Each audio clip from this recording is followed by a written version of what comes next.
Greetings, battle brothers.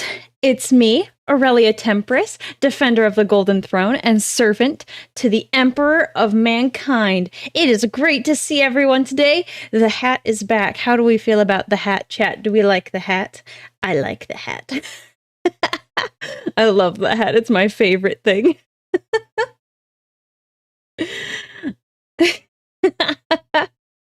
I love putting this on every single time. I have the best time. One second, chat. I have to wrestle something up. Oh, where did I put it? I am getting a hat emoji made. Can we see? Ha.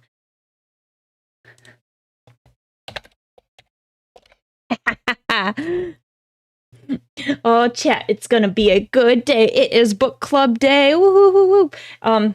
Anyways, if any of you haven't voted for the book club book for next month, I recommend you do that. It's up on the YouTube page on my community post. I highly recommend you go there to vote. Currently, let me look at the standings. Let's look at the standings. My channel, please.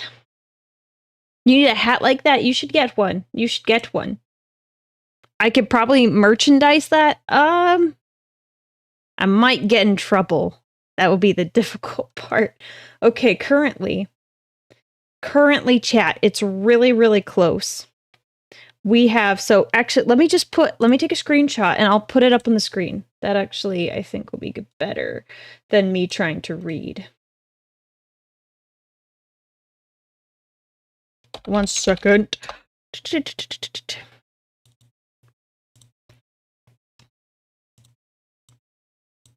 Okay.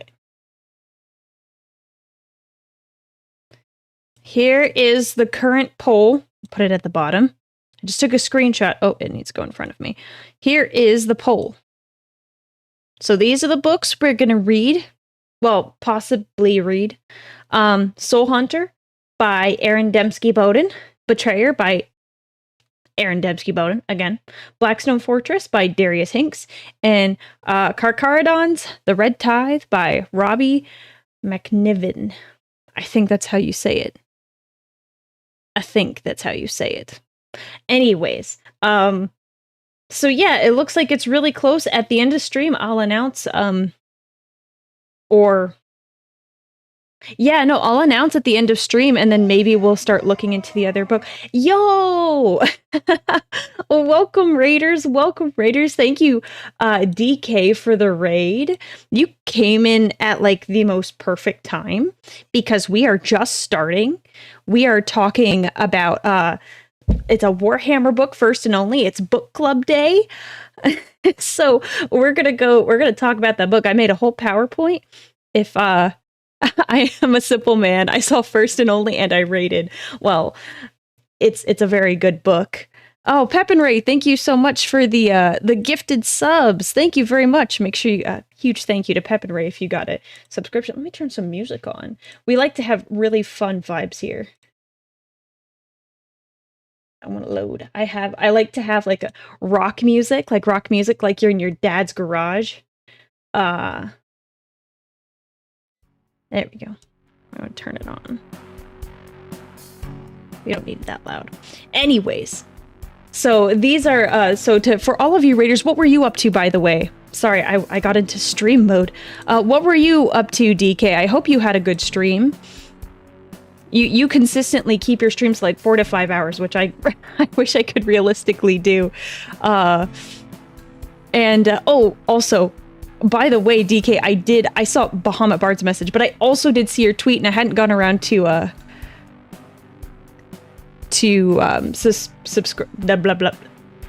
responding. But yeah, I definitely feel the same way about raiding, so feel free to raid as often as you like. We have a lot of fun here, and you are definitely welcome. You're definitely welcome here.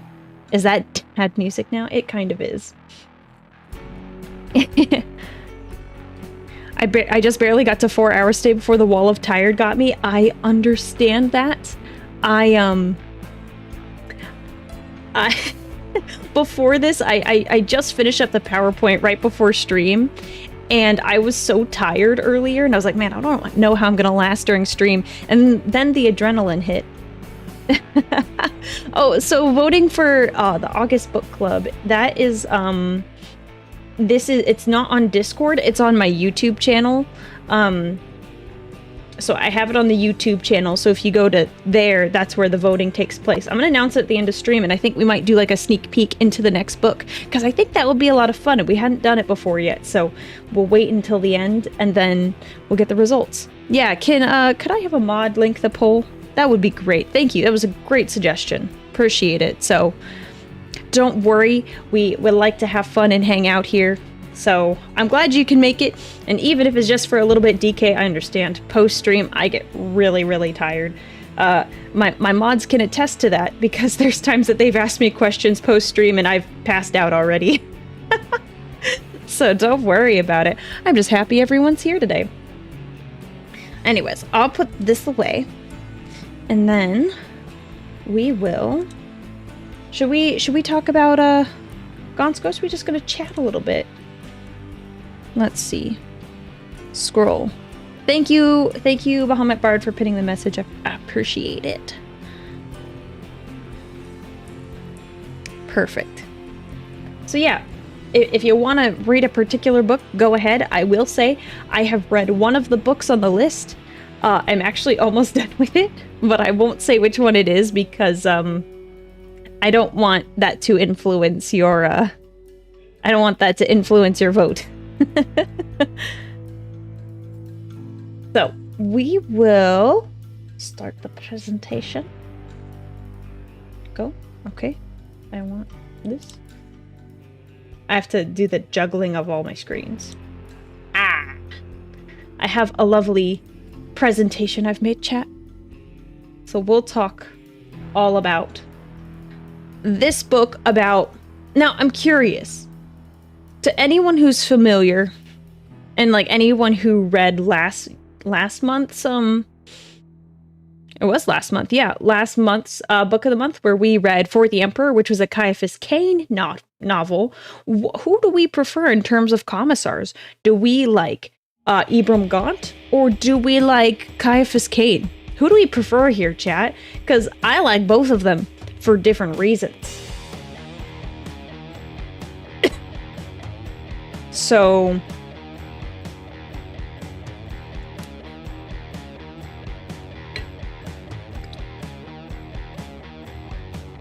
oh, thank you. I love my hat. It's a very good hat. We like Caiaphas Cain. Yeah, I like both because they both have different aspects. Like Cain, I like Gaunt because he's like incredibly competent, and he is really intelligent about how he makes decisions. But Cain is just funny. Which I feel bad that if I prefer Cain over Gaunt, because Gaunt is actually like, he's such a good dude. How dare you even ask that? Everyone knows Caiaphas Cain is a great hero of the Imperium. Okay, I'm sorry. I shouldn't have asked. Cain is more humorous. Gaunt is more grounded. Yep. Yeah, they're both good just for different reasons. So it is really, really hard to choose. I apologize. Impossible question. So this is my review of the first and only, and this is what I kind of did last time. It was a little bit different. Cain, I did like a brief summary. This one is a little more in depth because it's a little more complicated. This isn't a funny little hee novel. It's kind of serious at times. Greetings to everyone who's new. So thank you, Nova. I'm glad it's your first time here. I'm Aurelia, and we do Warhammer content. So today we're going to talk about First and Only, Book Club Day. So it seems like for the people who've responded, that Cain is the favorite. But, you know, I like them both. All right, let me turn my music down because I can't think when I'm talking with music in the background. Let me make sure it's not too loud. I'm gonna turn it down just a tiny, tiny bit. Da da da da da da da da da da da. Okay, let's do it, chat. Are we ready? And feel free if you have questions and stuff. And feel free to talk about your favorite parts. While we do it, I know I'll probably go off on tangents, but I try to keep it streamlined. I try, but we'll actually see how it goes. Big Warhammer fan, but still learning. Yes, that is also me. I've read quite a lot of books, but there's so much more I can learn. And this is part of the reason why I like to do book club, because then we can talk about all of the books. And I like to read a lot. If you ever had a you probably know those girls in elementary or primary school, depending on where you're from. I was one of those girls that I had my nose in a book all the time. All the time. It was so bad that my parents had to tell my teachers that I could not bring a book outside to recess because I needed to go out and make some friends.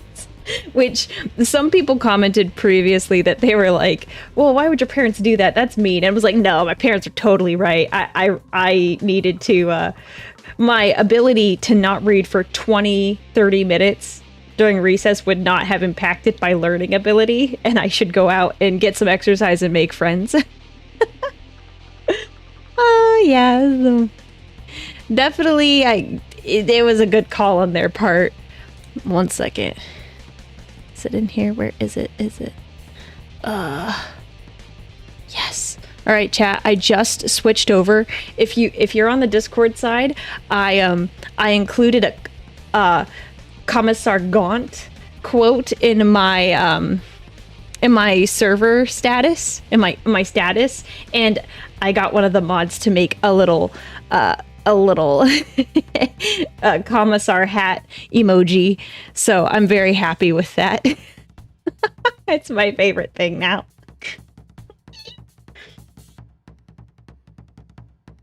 Dino-fan 219. Yes, Yarg is pretty cool. He is part of the group, but I was just comparing the two. But maybe we should read one of those novels soon. I know people like my hat, so I don't think people will be too upset. Anyways. Alright, should I get to it? Alright, alright. We good. Now, let's go. So, for context, this is the first and only a Gaunt's Ghost novel. It is the first in many books. I think there's like 10 of them. And I plan to read them all eventually. However, like the Kane books, I kind of want to spread them out. So I don't have to... because I would love to do lots of Caiaphas Kane presentations, but they would get old so fast because they can be a little repetitive. No. This is just the first book, first and only. And you're wondering, hey, why is this called First and Only? Well, the Tanith First. This is the guard regiment unit, whatever you want to call it, that Gaunt is assigned to. Kind of a younger picture. Like, look at his face. He's got a very young look here. In the beginning of the book, he's called the boy. It's funny. It's funny they call him the boy. They are a unit renowned for its stealth and tactical maneuvers. They gave me, like, in the audiobook, they gave me, like, Scottish vibes. Like, Scottish, Irish. I know people who are Scottish and Irish are going to be offended because I lumped you together. But the accents were a mix in the book. So, probably more Irish than Scottish. But yeah, so they're renowned for their stealth and tactical maneuvers. Tanith was unfortunately destroyed by Chaos forces. Basically, some heretics just showed up out of nowhere And they, on the day, like, the first regiments from Tanith, for the Guard, were being, like, taken away from the planet, they came in and attacked. And Gaunt was there. That was going to be his new unit. He disengaged with 3 regiments instead of defending the planet, which I didn't realize would have been an option, but they talked about in the book. Gaelic. Yeah, Gaelic. Thank you. I like that better. Gaelic is perfect. Yeah, they even have bagpipes, which I thought was funny.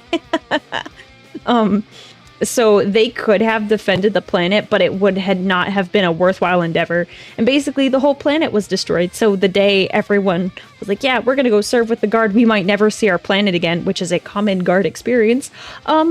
These guys just basically left their burning planet knowing everyone would die, but that they could do more good elsewhere.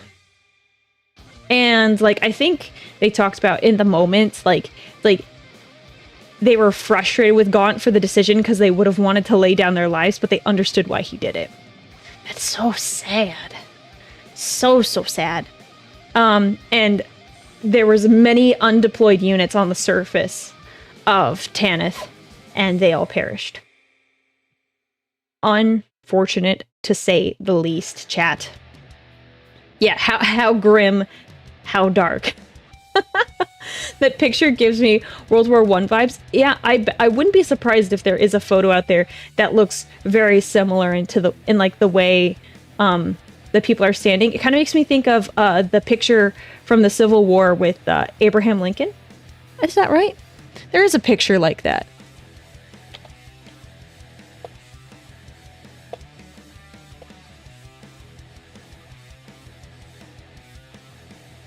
It is kind of like that.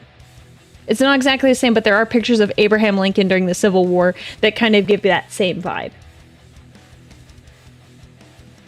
So, yeah. So that's the regiment, the Tanith 1st, so they go by the Tanith 1st and only. So they like to be edgy wherever they go. But they're like super secret stealth boys. They've got these like stealth camouflage cloaks that really help them blend into their environment. Gaunt's timeline is like 300 plus years in the past. Well, it depends on when you're talking about. I forget what the year is. They said it in the books, but I didn't write it down. So yes, it's in the 41st millennium. It's not in the 42nd.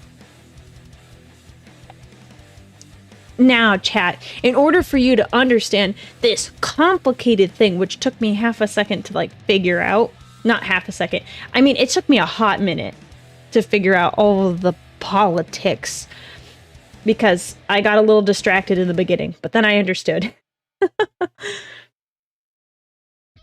All right. So in the Guard, they have this guy called a War Master. They had this guy. His name was War Master Slato. And there is a crusade they're going on, the Sabbat World's Crusade. So this guy was in charge of all of the Guard units, the strategy, the tactical stuff, everything. He was in charge of all that stuff. During the middle of this crusade, he dies. And a power vacuum occurs. Everything sucks. Because before he died, or he indicated who he wanted his successor to be. And people weren't very happy about it because this guy, General Makaroth, was like a young kind of upstart versus some of the older, you could say more experienced generals that were part of this crusade. And they were very bitter. Very, very, very, very bitter. Thank you for the compliment on my hat. You could keep giving me compliments on my hat. I want to in the future. It'd be fun to get like a legitimate asset. Because I just pinned this to my head. Because I like it. So, one of those people who are incredibly, incredibly bitter is General Militant Dravir, which General and General Militant are like the same, so Don't think about it too hard. They're about the same. General Militant Dravir, an old gentleman, became obsessed with becoming War Master because he felt slighted that he was passed up. Instead of, he could have been War Master and he should have been War Master. So, he also has this man under his command who's kind of like a butt kiss. he's a butt kisser and he's annoying. His name is Colonel Flens. You kind of... Oops, I covered up the bottom. Well, let me move the button. I gave you the button for free. I'm gonna hide the button now. It's kind of cut off with my border there on the bottom. Yes! We'll talk about Dravir in a second. Colonel Flens is basically Gaunt's rival. Like, he's a regular guard. Gaunt is not. Gaunt is not at all. And, but he hates Gaunt with a burning passion for reasons. At the beginning of the book, we don't know why he hates Gaunt so much. So, someone said here in the chat, is General Dravir the dude drinking fresh coffee while watching his soldiers get slaughtered? Yes. To make you, like, hate this guy, one of the things that he does is he, like, comments that the soldiers running around while he's viewing this war on this planet is that they're like little ants. And he feels like above them. And as he's giving out orders, like, an attendant comes in who is still kind of like a military man. And Dravir's like, can you get fresh coffee? This one's stale. And it's like not even coffee that's like really old. It's like maybe like 30 minutes old, like enough for it to have gone cold. And like in the book, it says like a whole unit would have been like so happy to get this coffee. But Dravir was just like so willing to like throw it out, which kind of gives you kind of an underlying view of how he thinks of the men under his command. Like, he was very wasteful and he didn't care about his losses. He didn't care about the people he was commanding. And kind of in a sense, if you're a leader in that way, in that case, serving with. Wait, as a coffee snob, I get it. Okay. Sure. I understand you're particular about your coffee, but like, I don't remember if it specified whether or not the coffee is cold, but he just said, oh, it's stale. It's stale. Yeah, he's very much, you're here to die for my glory. That's a great way to put it. That's a great way to put it. Yeah, it is called recaf, but for the sake of this, it's fine calling it coffee. Recaf, coffee. We all know what it is. So,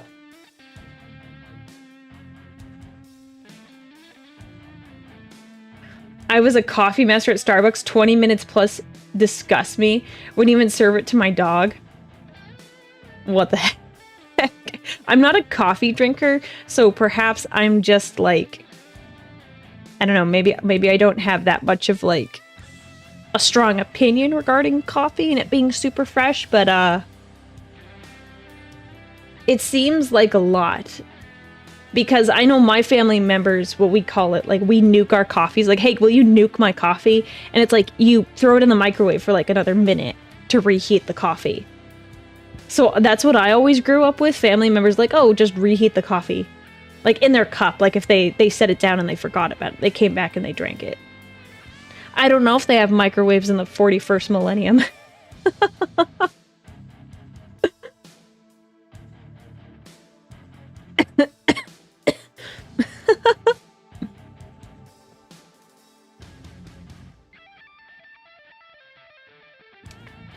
So, yeah, it's the priorities. The fact that he didn't seem to be bothered. At the same time, he wanted fresh coffee. He was issuing like a death command. And that's what the next slide is about. Microwaves are kept under lock and key by the Mechanicus. I mean, I'm not surprised considering how they feel about toasters, chat. I mean, think about it. The Mechanicus, they love their toasters, so imagine a microwave. Don't use a melt-a-gun for your coffee. Yeah, no, that wouldn't work very well. You might lose the mug.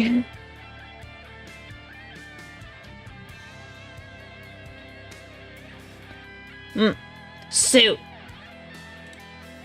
Oh, what? Oh, that's not what the... Okay.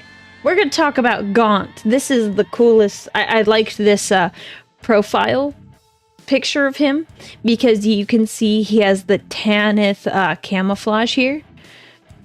He's not what I imagined, like, in my head. Like, I didn't imagine him with the facial hair. Maybe I should pull up a picture of what I thought he looked like. Like, his last name is Gaunt, which in the book they were like, yeah, that's pretty fitting. Like, when, like, looking at him and his name. It is an older version of him, but this was, like, the coolest one that I liked. Because he's, like, in his 40s in this novel. Well, it goes back to, like, 20 years ago, 30 years ago. But he's in his 40s. So, I like this one. So, Abram Gaunt. So he is the commissar in direct authority of the Tanith first. So the Tanith don't actually have a, they don't have like a colonel or anyone like managing them. That's kind of what Gaunt does.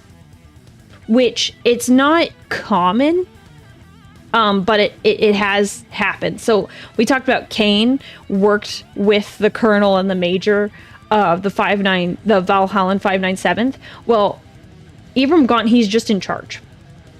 He's just in charge, which is kind of cool. Now, he is, and I don't know too much about this character other than that he's cool. He's trained by Commissar Delane Oktar, who was, at the end of his life, he was like a general commissar, or commissar general, which is a huge deal. And you know what? Oktar liked this guy so much that he did not want to promote him. He kept him as a cadet commissar for years, even though he knew Gaunt was ready, because he liked him so much, and he didn't want to lose him, like, going elsewhere into the military, which that whole thing is sad. His father died mysteriously in battle. They talk about this a lot of times. Abram Gaunt got admitted to the Schola Progenium because his father was a major in the guard, but it has been classified as to how he died. So Gaunt has always wanted to know, hey, how did my dad die? But no one can tell him. They're not allowed to.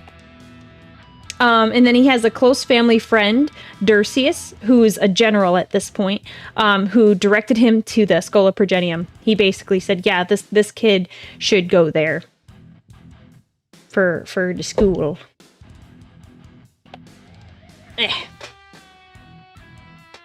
Yeah, Gaunt at this point in the story is a commissar colonel. I should add, he's a commissar colonel. I mentioned this before. Early career, he is trained under General Oktar. He encountered really strange stuff while on duty. For example, at one planet, when he was still working under Oktar, he encountered a psyker who seemed to know Gaunt.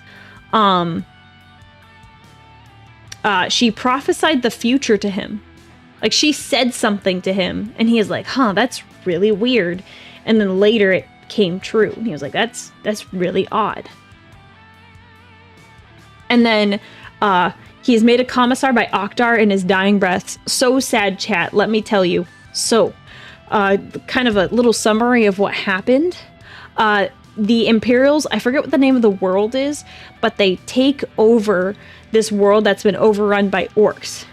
And the orcs at the end have like poisoned like a bunch of food and wine, and everyone is celebrating, but you know what?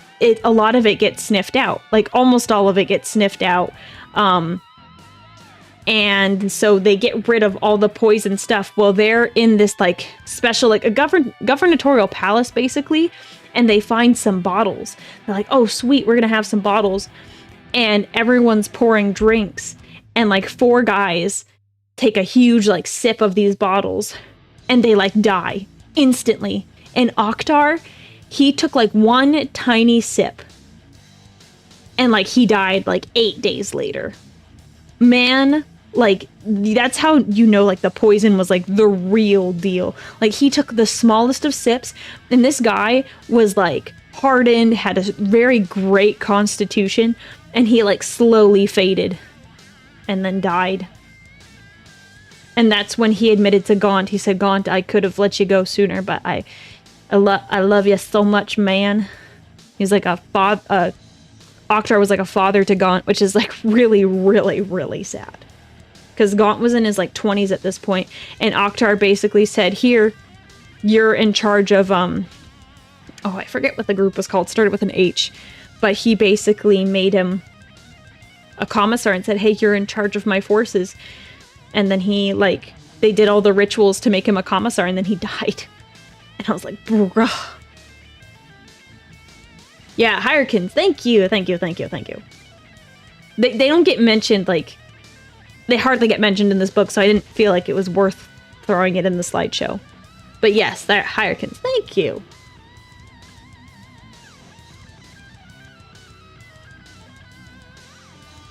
Must have been one of those purple orcs, yeah. Like, they talked about how they wouldn't have suspected, like, the orcs of, like, poisoning the supplies. But they're like, oh, dang, I guess they did do that. But it was, like, crazy. I was like, bro, that's so messed up. Okay. Now, what I was talking about earlier, we're back to where Gaunt is in his 40s. He's a commissar colonel. And Dravir is drinking his coffee while looking at his little ants do his little war. He sucks. He sucks, chat. He sucks. Anyways. So, the Tanith, first and only, are deployed on the front lines of Fortis Binary. I don't know if I have a bullet point that covers this, but basically, this planet has been overrun by heretics. Whoa. And they suck. As you know, normal heretics do. Basically, they have been at this planet for 6 months, dug in fighting trench warfare, like full trench warfare, chat, with no end in sight. It's just the heretics have taken over this, like, fort, and they have all of these, like, it's a Mechanicus, it's not a forge world, but they basically have, like, a weapons manufacturing facility where they have they keep using their armor, and they're killing. They're doing a lot of killing because they have all of these resources at their disposal. So it's a very difficult and hard fight. Whiskey Mohawk, thank you for becoming a Legionnaire and joining the Great Crusade. It is a cool name, I agree. Yeah, so the heretics are really in a good spot, and they do bombardments pretty frequently, so everything blows. But it's Warhammer, so, you know, it sucks. Anyway, so they're dug in fighting with no end in sight. There is a moment where the heretics decide they're going to attack the lines. So they attack, and Gaunt receives orders to push forward and to basically create a counterattack. Now, what we don't know until later is that General Dravir, with prompting by Flens, Colonel Flens basically says, oh, well, you know, Gaunt and his ghosts, like, they're like really big cowards. They're not gonna, like, push forward at all. Like, they're not gonna push forward. And he said, what, you should ensure that they push forward. So Dravir's like, okay, so Gaunt and your ghosts, you need to push forward, and you need to take the heretic lines, or because if you retreat, we are going to execute all of you for treason and heresy. You know, as you do, of course. And Gaunt, it talks about it like he is pissed. He is fighting with his men, and he is so mad because it is not tactically sound to push forward. And he's like, I am going to lose so many men and we are going to die. Like, he doesn't care about himself. He's like, we are going to die if we push forward. Oh, I was so mad too. I was mad for him. I was mad with them. And so they push forward, and it's kind of scary because at this point the heretics are dropping back. So Gaunt is like worried about it being a trap. And this last bullet point, Flens basically sees it as an opportunity to save the day. So basically he hates Gaunt. He wants him either dead or incredibly embarrassed. So if he pushes forward, he'll likely die. And if he doesn't and he retreats, well, then he'll be executed for treason. And so he sees that as an opportunity. And also, he's like, if Gaunt pushes forward and dies, what he wants to do is he has his troops and he has the support of the general to come in and basically punch through a hole in the heretics' line and save the day. Which is so freaking messed up. So I mentioned earlier, they have a rivalry, but we don't know what it's about until later. Yeah. So, the assault, their counterattack. This is a more recent picture because that's a chick. At this moment, they're all dudes. So, within a successful assault, they continue through the enemy front line. So they take the enemy's trench. But as I said earlier, as they progress, there aren't very many heretics. There's heretics that set up like traps and stuff to try to slow them down, but it doesn't look good. As they are progressing, the heretics begin a bombardment. So you think of No Man's Land? They start bombarding No Man's Land, and they start to bombard like from the outside in. Basically, any units or men that came forward to take their trenches, they are pinning them in closer. So they're pinning them between their forces and the bombardment. And I didn't talk about this much, but yes, the drums chat. So I didn't make a bullet point about this. As a part of the psychological warfare, they set up many, like, we'll call them shipping containers pretty much, that they filled with drums. And I will let you think about what the drums are made out of. They aren't regular drums. There aren't regular drums, chat.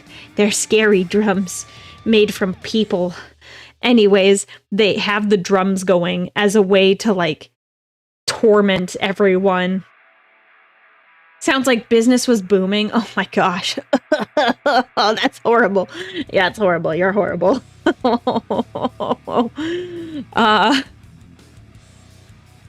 It was pretty cool because everyone was like super duper on edge. Yeah. During this time, they meet up with another regiment because they weren't the only regiment to move forward. This other group called the Vitrian Dragoons. They are the coolest homies you'll see. Like, you would normally think they're like sticks in the mud because they like follow certain rules. They have a special little like, the best way to put it is that they have, so they have like a Vitrian Bible for war. That's the best way to put it, where it's like how they should act, how they should fight, all of this stuff, and they've like memorized it. They've memorized it, chat, and they keep it in their coats, like over their heart. Yeah, it's their little army handbook / Bible, and they put it like over their heart in their jacket pocket. And you know they're really serious about it because no one else can open the book except for who the book is intended for. So like if I had a book, if I was a Vitrian, I would have a special book that's gene coded to me. So if I handed you the book, you could not open the book. They're that serious. So at the beginning, you're like, man, these guys kind of, like, they're kind of sticks in the mud. But they were actually really, really, really, really, really helpful. Really helpful. As they progress, they take heavy losses, but they find a way to infiltrate the enemy base through, like, kind of like, not mining tunnels, but basically like support tunnels. They hop on a underground like train that's transporting bombs. Basically like artillery shells to the main like artillery area. Can you tell I'm not like super... I don't know all of the sayings. I am not World War II girly. Unfortunately, I don't know all the terms, and I'm having the biggest brain fart today. But it's fine, it's fine, it's fine. So, they infiltrate the enemy base.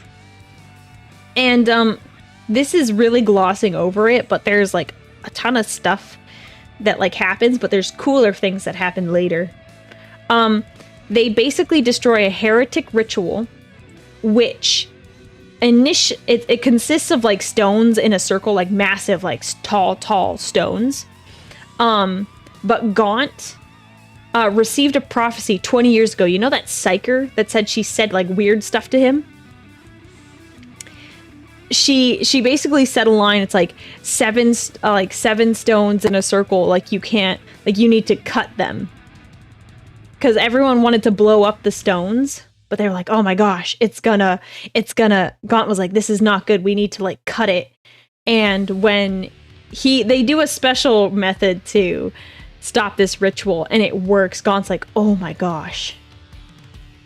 So let me like indicate what's kind of happening here. So these guys, like to put it all in perspective, these guys on just a random like Tuesday, the heretics attack. They counterattack because they have to. Not because they want to. They have to. And they get farther into the heretic lines than anyone ever suspects. They infiltrate their main base of operations. And when they destroy the heretic ritual, they also send like a ton of bombs up to the main deployment zone where all the artillery shells hang out, and they basically level the base. They basically level the base, and they end an engagement that was probably going to last them years. Oh, I didn't have a note on that. But they a deployment that would have lasted them years, a battle that would have sucked so hard. And they did it. Like, they were not supposed to. No one could have guessed that that's what was going to happen. Flens is upset because he didn't get to save the day. His rival did. Against all odds. Just insanity. And this was, like, in the first, like, 3 hours of the book. In the first 3 hours of the book, chat. It was something like that. It was, like, 3 to 4 hours. I forget how long the book was. But, yeah. That was a lot. Now, because everyone has absolutely earned a break from the insane battle that they were a part of, they get a little break. And you think, oh, they get like a month off or something? No. Chat, they get like 4 days. They get 4 days of recreation. They get 4 days. So you know the Imperium, they're just always working. They're always grinding, chat. You can't do anything about it. Yeah, they get a long weekend after 6 months of living in mud. Yeah. I have never been in the military, so maybe that's actually a normal thing, but you know, it's not recreation on the battlefield. They actually go to a planet called Pyrites. Or maybe that's the city on the planet. It's a different planet, and basically they get 4 days to do whatever they want within reason. Don't commit crimes, but they commit crimes anyway. Because there's so many guard on this planet, confined to this one city. The meat grinder never stops. And the reward for good work is more work. Yeah, they also did get sent to a crappy planet no one wants to go to. Where is my mouse? There we go. Yeah, because this planet is like really, really, really cold. It's funny, it's like pyrites, which P-Y-R, you think of like fire, pyro, pyre, and it's like a cold area.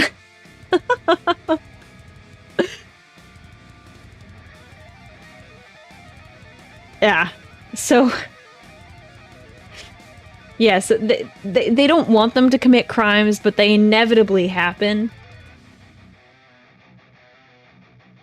Oh, yes, I forgot pyrite is fool's gold. Which is even funnier, because you think it's going to be a cool place, and then it's not. Yeah. Look at a 4-day vacation. The regiment gets up to shenanigans. In the grand scheme of things, it's not really all that important. They do some stuff. They commit crimes against gangsters. It's not a good time. Gaunt, while he is relaxing on his little vacation, he is contacted secretly by an old friend. And this friend is named Farid. He is a spy for War Master Makaroth and the Imperium. So remember, War Master Makaroth is the new guy that everyone is jealous of. That he's like been new for like 5 years. Something like that. Everyone's jealous of him. So he works for, we'll call him the good guy. Is it a crime if it's against criminals? Yes. Yes. A crime is still a crime if it's against criminals. And it also depends on the situation. Like, if you're talking about, like... Because if it... No, that's gonna go down. That's gonna go south really fast. Yes, it's still crime. It's still crime. Define crime? I'm not gonna define crime right now. Don't break the law, chat. Don't break the law. I have to say that. Chat, don't break the law, okay? Yeah, there's no such thing as good guys in this universe, I know. But we have a side we prefer. We like Gaunt. We don't like Dravir. We don't like Flens. They're buttholes. We like Gaunt. So, and Gaunt trusts Farid. And Farid trusts Makaroth. Is Makaroth good? I don't know. But he's on the side that we like, at least. What if the... No! We're not going to get into it, chat. What if the law is unjust? No. Chat. All of those questions crossed my mind as soon as I started talking. We're not going to get into it. It's complicated. It's complicated, chat. No, stop. Oh my gosh. If it's a heretic, it's okay. Then you can commit the crimes. That's all I'll say. Against... It is still a crime, but it is less of a crime. Crimes are not crimes if someone commits worse crimes. Oh no. Alright. Toss out the worms, put the worms on a hook and go fishing. Close that can of worms. Well, what if the crime is feeding a heretic pineapple pizza? No, they deserve that fate. Pineapple on pizza is a crime in of itself, so if you put the pineapple on the pizza, you should go to jail. Just so you know, chat.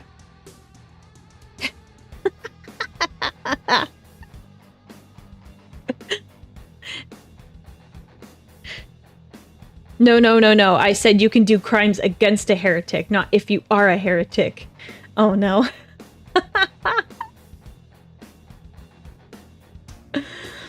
I like pineapple. I just don't like it on my pizza.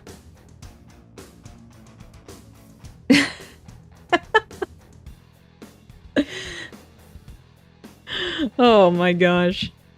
the pineapple pizza conversation. It was inevitable. I think we've had this discussion at some point.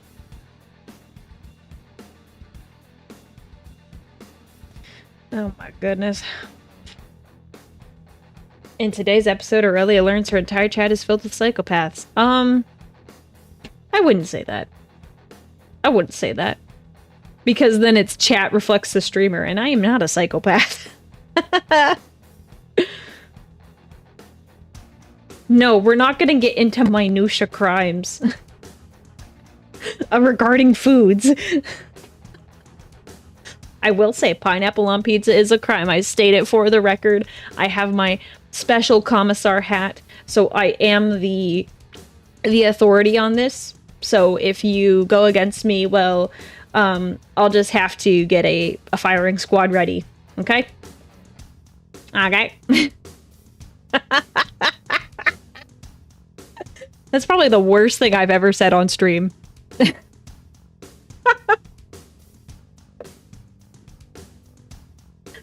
Oh no. Anyways, it's fine. Am I sure? Yes. I think it's the worst. Probably. So. He's contacted by his friend, Farid. He meets with one of Farid's, like, informants. And they basically give him a crystal. And it has what they call vermilion level information on it, which vermilion level is the highest level you can get. So it's really, really, really, really serious. And Dravir is not, like, cannot get his, like, hands on this information. They stole it. They got the information from his informants, but they were able to get to it before it got to him. Oh, thank you, Mini Death Knight. Here's the button. Let me make it a little bit bigger. I think I made it smaller last stream for the collab.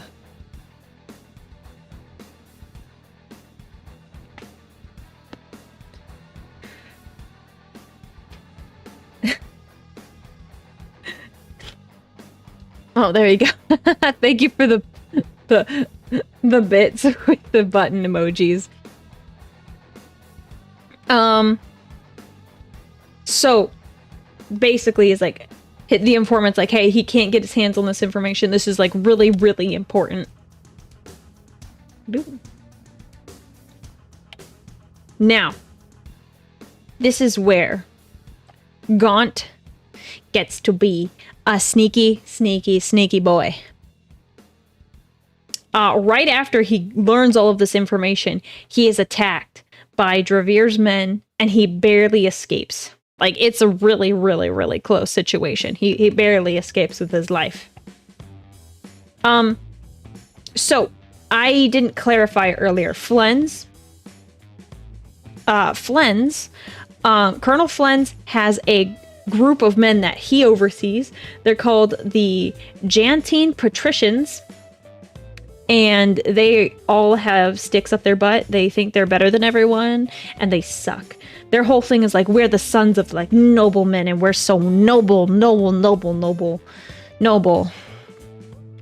They basically, they're a bunch of prudes. So when he escapes, the Jantine set up a blockade to try to stop him and any other ghosts he's with. At this point in time, Gaunt is with one of his other commissar friends. And this is where, like, my favorite quote, my favorite scene from the whole book happens. Oh my gosh. It's so funny. It's so funny, chat. I can't even do it justice. Who listened to the audiobook? Who listened to the audiobook here? Or read the book? Like who? Specifically the audiobook, because the audiobook was fun. So who listened to the audiobook? I must know. And if I could convince you, like, this is like the funniest thing I've read in a hot minute. I listened to it like 5 times. Okay, we got some people who listen to the audiobook. Okay. Do you remember this part? It was so funny.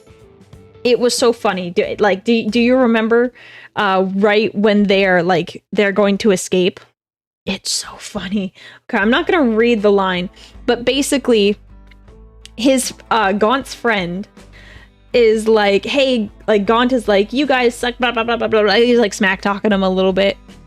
And his friend is like, Gaunt, let me take care of this. Like, you're a little too much right now. And he goes to talk to the guy who's, you know, wants to like hurt them, because it's basically implied that, hey, we're gonna like stab you in a back alley and then your bodies will never get found for months. Ooh. He is like, give us 1 second, please. And so he talks to Gaunt, and Gaunt's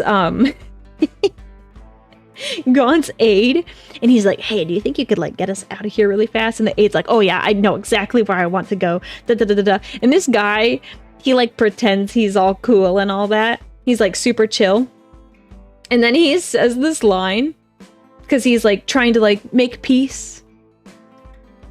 Then he says, after due consultation with my colleagues, I can now safely say, and then he like, in the audiobooks, he's like, I don't want to say the line, but it is so funny. Like, the audiobook made me laugh so hard. Yeah, no, I'm not gonna say it because I don't... I'm not saying it. I'm partially tempted to like play it for the stream and then edit that part out. But I think I will get in trouble if I do that. No, I'm not gonna do it. I'm not gonna say it. But it's really funny. The voice acting was really well done for that part, because he's all like composed. He's like, oh, I can safely say, and then he like yells. Oh my gosh, it was so funny. I listened to it a couple times. No, we're not putting up a vote. I'm not gonna say it. Anyways, yeah, I'm not gonna play it, but I highly recommend you listen to the audiobook. I really enjoyed the audiobook, not for this, like not particularly for this line, but overall I really enjoyed it, and this part just made me laugh so much. Yeah, no, this is the quote right here. This is the quote that I'm not gonna say. This one. So funny. It was so funny.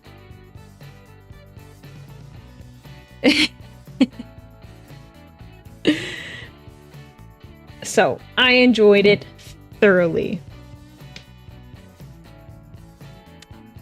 Yeah, that was like my favorite part. So they get away. Everything's fine. The rest of their stay is pretty uneventful. Oh. The rest of their stay is uneventful and nothing really crazy happens. It's funny because the Janteen like pursue Gaunt, and Gaunt runs into a bunch of his ghosts, like 200 of his ghosts that are hanging out at this particular bar. And a moment that I also found hilarious, but like it wasn't consequential, is like he jumps out and he's like, hello boys, and everyone's like, yo, it's Gaunt. And someone like tosses him a bottle, he catches it, and it honestly, it gives me like a frat boy vibes. He like catches this bottle, uncorks it, and then like throws it back. Like it was like, I was laughing. I was like, this changed so fast. Like he was like in a really tense situation, and then he's like, now it's time to drink. And so the Janteen like pull up, and there's like probably like 20 of them. So 20 versus 3 guys. Easy fight. But then they pull up, and then they're like, oh my gosh, there's like a bunch of ghosts, so they leave. So funny. But yeah, that particular scene, I was like, what is this? Is this a frat party all of a sudden? Yeah, he's a bro.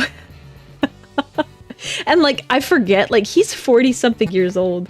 Like, he just does things in a way sometimes, not very often, that make me think he's like in his 20s. But then I'm like, wait a second, this is like a 45-year-old man. You, the boys will be boys, chat. So it was my favorite part. And the follow-up of him just like slamming this alcohol in front of all his guys while they cheer. It was hilarious to me. A fun moment of, what are you doing? Well, wait, what are you doing, Commissar? Yes, exactly that. He knew they were going to be doing scrupulous activities, and he was like, yeah, I'll just meet up with them. Yes, be afraid of the old man in the young man's game. Exactly. Can 40-somethings not act like this? I'm not saying that, but if you've read the Gaunt books, he has this air about him where he's incredibly well respected. He has a good sense of humor, but he always gave me the vibe of like he's very straight-laced, not like by the book, but he's just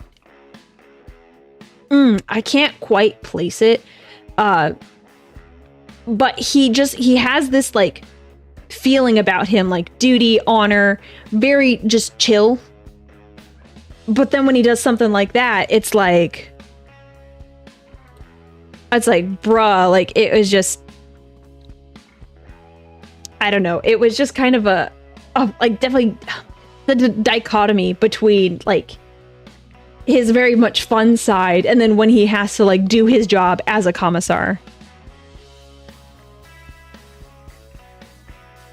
So that was my take on it.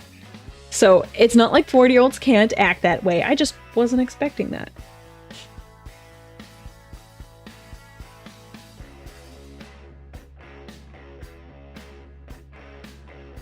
Yeah, work hard, play hard. Yeah, I guess so. It caught me off guard because up until that point, he was portrayed a particular way, and seeing the opposite side was like, whoa. So, after their little vacation, their 4-day long weekend, they're back at it again, chat. Let me take a quick sip of my Mountain Dew.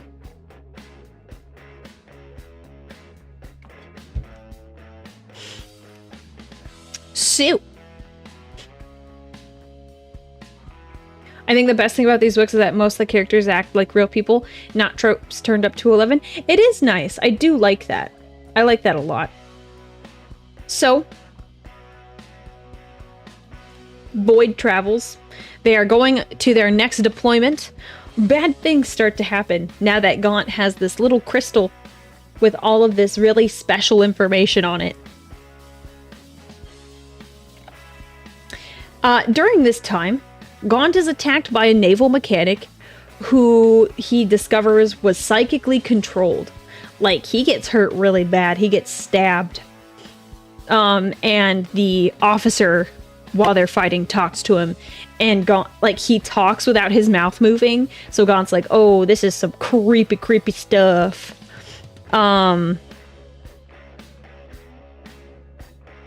So it's bad. Gaunt ends up like his men come up and find him last minute, and they save him because he was gonna surely die. Basically, he denies having a crystal. He's like, I don't know what you're talking about. You're crazy. And during this time, a raid against the Tanith by the Jantine, they come in and kidnap Major Ron. Gaunt decides to trust a majority of his officers about the crystal and what's going on, and they're like, we're gonna help you. He doesn't trust Major Ron. They just butt heads, and they don't get along at all. They don't get along at all, chat. It's bad. So basically, a raid, the Jantine comes and they kidnap Ron. They think Ron is in Gaunt's inner circle. He's not, unfortunately. So they kidnap him. And we're like, oof. And they actually kill a couple of the Tanith, which sucks. And he's held hostage for unknown reasons. Like, they keep him alive, but they don't know why. And right after this whole debacle happens, we discover that the Vitrian Dragoons, they have been assigned to the same vessel at the last minute.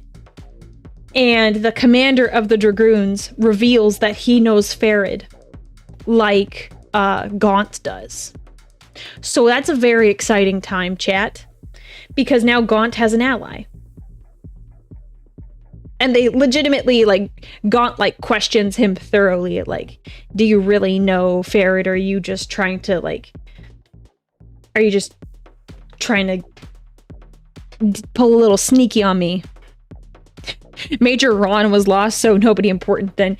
Yeah, I didn't care for Ron. I was like, you're kind of dumb.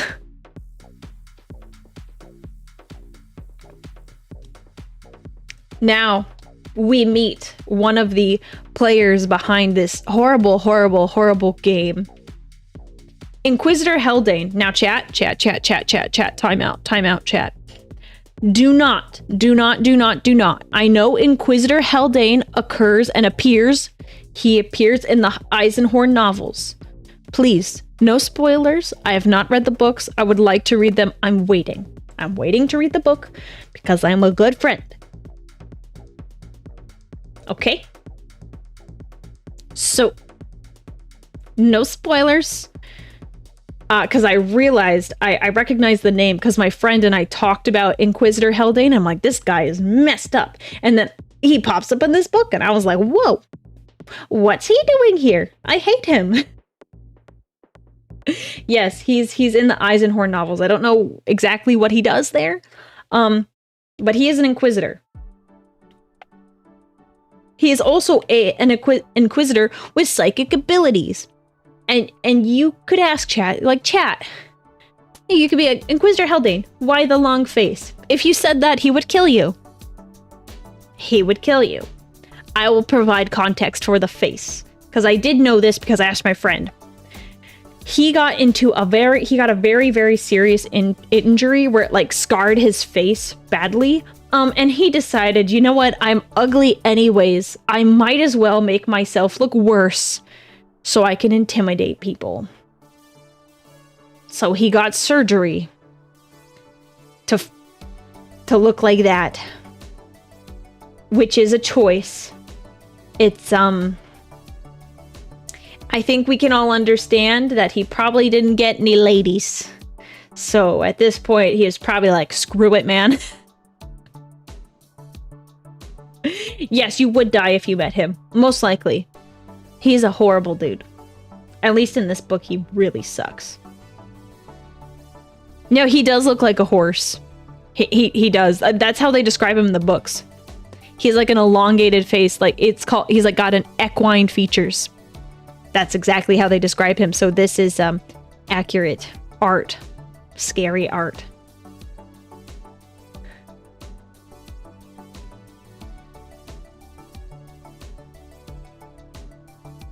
So yeah, pretty bad.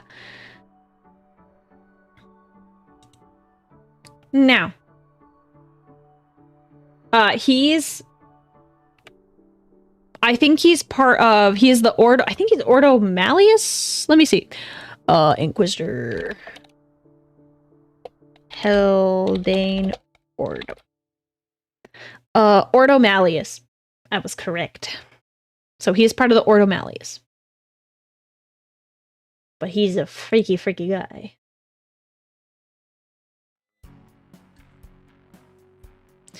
So he makes himself more grotesque to scare his enemies. He is revealed to be the person behind the attacks. They reveal this not because Gaunt discovers who it is, but in the book they go to another character's perspective and they introduce Haldane, and I'm like, oh, this is bad. I didn't know Inquisitor Haldane was a psyker, which is awful. Basically, we find out that he, like, kind of works for Dravir. Like, he's helping Dravir, but he definitely has intentions to, like, be in charge of Dravir and basically use him as, like, a puppet in the future.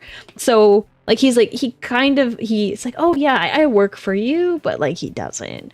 We all know he doesn't. He also employs a special method to control people using horde methods. Man, that was a bad sentence on my part. How it is described is that he like slices into people's brain, and he basically Pavlov dogs them with pain so he can take control of their mind. That's the best way to put it, and probably the most PG way I could put it. It's pretty messed up. It's special. He's a special guy. He's a special guy. If you say anything else, it's like he'll hurt you. Like, he doesn't care. As a psyker, he's like, I'm above everyone who is a non-psyker. Like, what was the term? They used like a term. It's like a slur for the non-psychic. Hang on, 40k slur for non. It's like blank or something.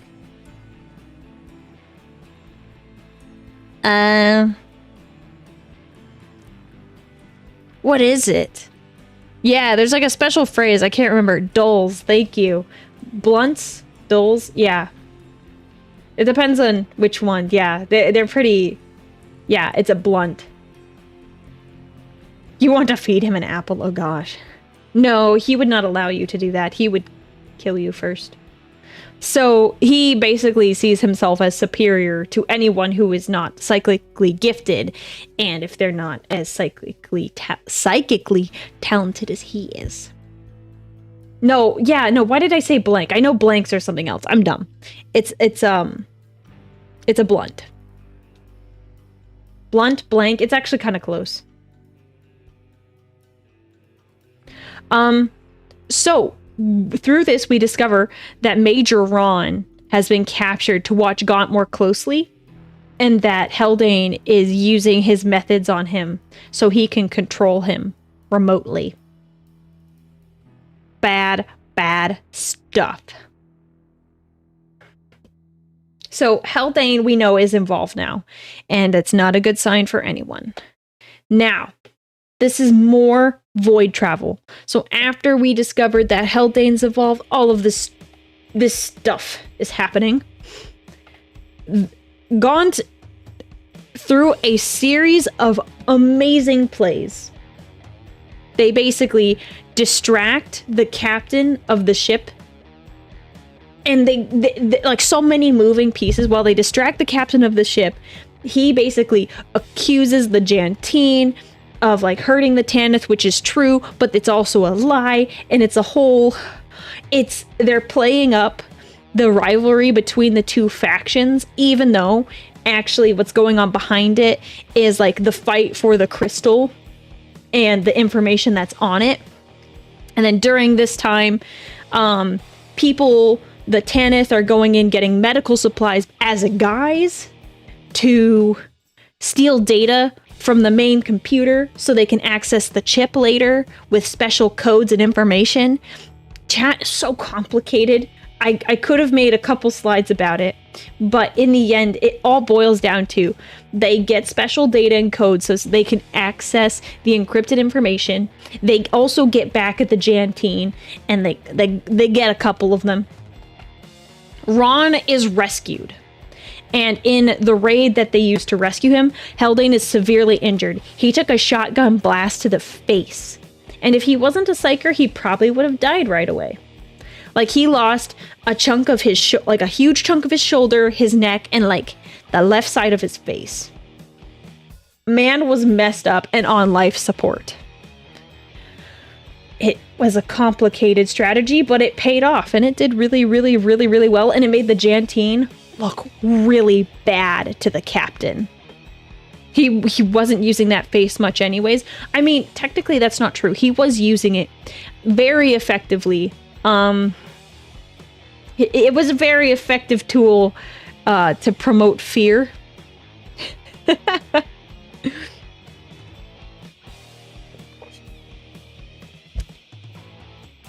So we discover that the data on the crystal reveals the location of an STC data package on the planet. Those are really important. Let me make sure. So STC stands for Standard Template Construct, which is basically like blueprints on how to make a given object or thing. It really depends. Like, for example, they talk about the Mechanicus wants to know your location. One of the examples that they gave in the book was that there was an STC that was discovered on how to make a particular type of knife using special material. And basically, they implemented that technology, that old technology that was lost, and now all of like the Space Marines Astartes knives are made because of that STC, and it's like improved the parts of the galaxy because of it. Yeah, it's Uber tech from the dark age of technology. Yeah. This one, so that is not the one they discovered. They don't reveal what the STC is about until the end. So there is a location, and this is like a huge deal. It's something that is implied that if Dravir got his hands on it, he could win the war, and he could like stage a coup against War Master Makaroth. Oh, that's not what I wanted. So, funny enough, this next area, the next place that they're being deployed, one of the planets, the hardest planet to fight on, is where the STC is located. So Gaunt volunteers his forces to be deployed at that planet to see if they can locate the information. Because at this point, Gaunt's like, I am no one's secret spy. I am going to try to figure this out because I don't know when I'm going to get into contact with Ferret again. I just need to I'm going to do this. I am no one's secret spy. I'm going to be my own man. Basically. So he's committed. Now, the second deployment of the book. The planet that they are on is Menazoid Epsilon. This planet is particularly horrible because it is the one that is most infested with heretics. And they are not happy that there are guards there. And they set up some really malicious traps that make a lot of the forces just die. The Imperial forces just die. Also, to make matters worse, the Jantines are deployed there too. Which we basically gather that the Jantines are deployed there so they can keep an eye on Gaunt and his ghosts. Gaunt is paranoid, and he's like, hey, there's a possibility the Jantines could attack us. So here's what we need to do. We need to prepare extra special rear guard in case they try to attack us. Because it's very likely Flens does not like me, and he is in Dravir's hand. And Dravir has a pretty strong suspicion that we have this data. So they prepare for the possibility of them getting attacked from behind. Now, during this time, Gaunt, Major Ron, and a couple of the other men he's selected go to the specified location, and they find an underground tunnel that they decide to go into to try to find this STC. Wait. SCT. No, STC. Yeah. STC. And during this time, we get a little bit freaked out because we cut to Dravir's perspective, where he knows that Gaunt is going to lead them to the information that he wants. And one of his advisors from... He's basically an officer from War Master Makaroth's area. He basically is like, hey, I'd like to go check out the people like below. I'd like to supervise. And Dravir's like, yeah, go ahead. So it's like we're worried because now one of Dravir's guys, or maybe Makaroth's guys, is down there. We're not sure. However, we discovered I spelled his name wrong. I think I spelled it wrong here. It's Farid. And he is in disguise, and he meets up with Gaunt to help him recover this information. Yes, secret tunnel. Secret tunnel. So that is exciting. We're like, oh my gosh, we finally get to meet Farid. He's a cool dude. They say a lot of like really nice things about him. He's a really good manipulator, and he's helped out with a lot of like Imperial like situations that have like just turned out horribly.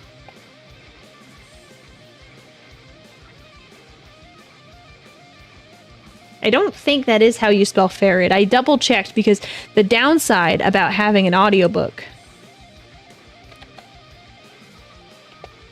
is... Yeah, no, you don't spell Farid like that. I thought you did it first, but the downside of an audiobook is that you don't know how things are spelled. It's actually spelled F-E-R-E-Y-D. I spelled it wrong on that one. I think every other one I spelled it right. I just fat fingered it. Yeah, he has a very high charisma stat. He's very good at infiltration. He's awesome. So, beneath the surface, the team is met with heretic resistance, and they get through it just fine. It's not really a big deal. And during this time, Haldane watches the group through his spy. And it's like, ooh, it's like scary because at the same time, Ron is like feeling the presence of the Inquisitor in his mind. And you're like, oh no, this could only go badly. This can only go badly, chat. This is, like, Haldane just wants to straight up kill Gaunt, but he has to wait. He has to be patient. He has to see what the information is that they're going to discover. Haldane basically plans to take out the group and take the secrets from the STC. So, like, as soon as they, like, take him to the data, he wants to, like, kill the entire group, bring his spy back, and bring other people. Yeah. Oh, I think I left a thing out of order. It's on a different slide. I changed my slide order last minute. Flens of the Jantine takes a group in behind them. It doesn't say how far behind them they were, but they do go in behind them in pursuit. So they arrive at the vault with the STC. And it contains full designs to make the heretical Men of Iron. And chat, you'll be like, what are the Men of Iron? Don't worry, I'll tell you. However, they are like 5 times worse. And they've been tainted by chaos. So now we're going to flip, and you can stare at that for a second while I drink my water, because this is bad, bad news, chat.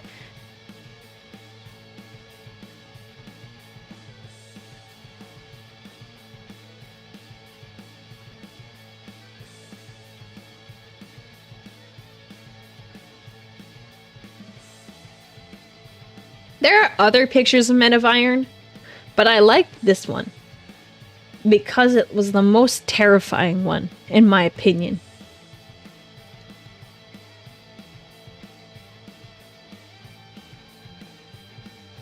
So, when I typed it in on Google, I was like, Men of Iron. I saw this one, I was like, ooh, I like.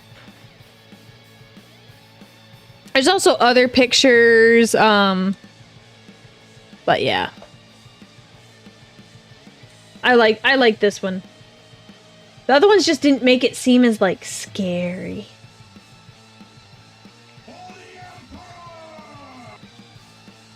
So, this is the reason we have servers instead of normal computers, y'all. Yeah, so this is my brief. Oh, Lucina Annex, thank you so much for the raid. Welcome, raiders. I hope you enjoyed your stream. My name's Aurelia Tempris. I'm a Warhammer Vtuber, and today we are going over today's book club day, and we are going over the book that we read for the month of July. It's called First and Only by Dan Abnett, and it's basically about a bunch of Imperial Guardsmen doing cool stuff. So welcome raiders. I hope you're all doing well. I hope you had a good stream. What were you up to? Fantastic book. I loved it. We're close to the end of my PowerPoint, but we'll probably chat afterwards. We are actually, if any of you raiders are interested, on my YouTube channel, we are voting for the next book for the month of August. The poll is up, and when I get done explaining everything, we'll look at the poll, and then we'll talk about what the next book is going to be. You streamed Finish Fallen Order. I've never played it. Yeah, vote on the next book. Well, thank you for the raid. I hope you enjoy. Feel free to ask any questions. We're like towards the end of the book, but that doesn't, like, there's still a lot of good stuff we haven't talked about yet. It's a good game. Okay, I'll have to put it on my list of games to try. I have a list of games. I'm not very good at games, but you know, I'm willing to give it a shot.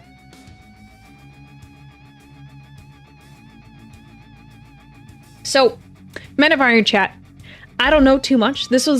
I've heard of them before, and I knew they were bad. But this is like the first time I've ever really, like, kind of semi-looked into it. So the Men of Iron, if you don't know, they were made during the dark age of technology, when things were really bad.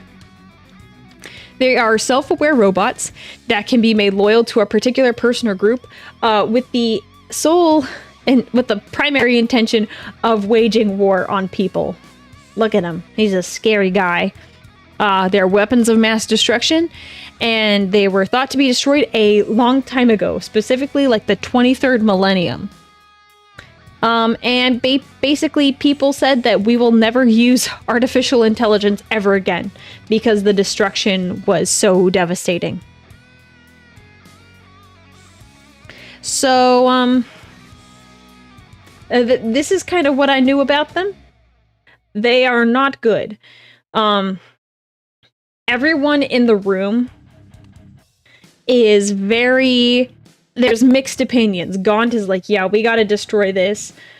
Farid and Ron are like, oh, like, it's a whole bunch of mixed reaction, because Farid and Ron are like, yo, this could be so helpful to us. Like, do you know how many lives we would save if we use these Men of Iron? However, someone accidentally hits the lever while they're in there because a fight breaks out, and I'll talk about it next slide. Someone hits the lever that starts to, like, actually make them, like, the STC, like, there are Men of Iron in this chamber ready to be deployed, and there's a machine right there that puts them together. So they hit the lever and one comes out, but it's all corrupted and twisted and super duper messed up. So not only are the Men of Iron extremely heretical, it's also, like, warped by the chaos presence. Now, I didn't change the name of the slide, but that's funny. The problems, chat. There's a disagreement over what to do with this discovery. Some people are like, hey, this could be so helpful. You know what?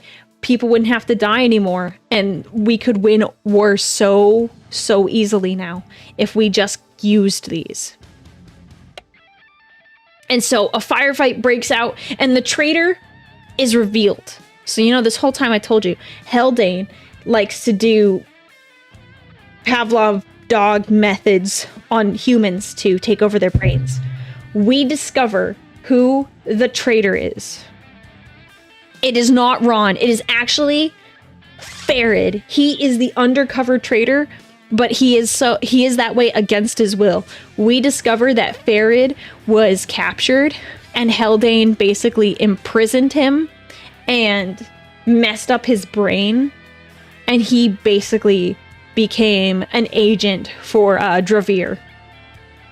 The coolest dude. He sounded so cool. He got the specialness, yeah. He got very brain go burr. It was very, very unfortunate because he sounded so cool, but they were like alluding to it slowly. And it turns out Ron, Haldane didn't get enough time with Ron to take him over. And Ron is actually the one who ends up killing Farid. He pulls his gun up and then he like kills him. Yeah, so he's been in a thrall for a while. Ron gets him. So, like, Ron, you're like, it was well written because you're like, oh, Ron, he's so untrustworthy. And, like, Gaunt has this, like, opinion, too. He's like, not sure about Ron. He's like, I don't know if he's okay. But Ron is the one who kills Farid because Farid tries to attack Gaunt and his men. But basically what happens, Haldane is remotely controlling Farid. And the psychic backlash from Farid dying creates an explosion in the ship that Dravir is on. And it kills both Dravir and Haldane. Insanity, chat. Insanity. I couldn't believe it. I was like, oh my gosh. This is where Haldane dies? I was like, oh, wow. Now. Ooh. While all of this is happening, there's a bunch of stuff. Lots of timelines interacting and all that jazz. Above ground, I mentioned earlier, Flens is ordered to pursue Gaunt into the tunnels. So he's off doing that, pursuing. The Jantine, as Gaunt predicted, are ordered to attack the ghosts because they're deemed heretical. It was a bad call. Obviously, Dravir just wanted to say that. He just wanted to make that call because he didn't like Gaunt. It was basically like he was BSing. He's like, yeah, no, they're heretical. Just, take care of them, kill them. They're heretical. And in a planned maneuver, as the Jantine are attacking, the Dragoons move against them in a counterattack, and they destroy the entire contingent. And as I mentioned earlier, Dravir dies in an explosion. So with Dravir dead, the Jantine are disgraced, because basically there is no order. There's no longer an order that says, oh yes, they said that the ghosts were heretics. So it just looks like the Jantine attacked them out of nowhere, and they look like traitors. They all died anyways. So that made me happy because those guys sucked. So it was good news for the ghosts. Now, chat, there's a confrontation in the tunnels. A trap is set up to destroy the Men of Iron and the STC. They basically set a lot of explosives.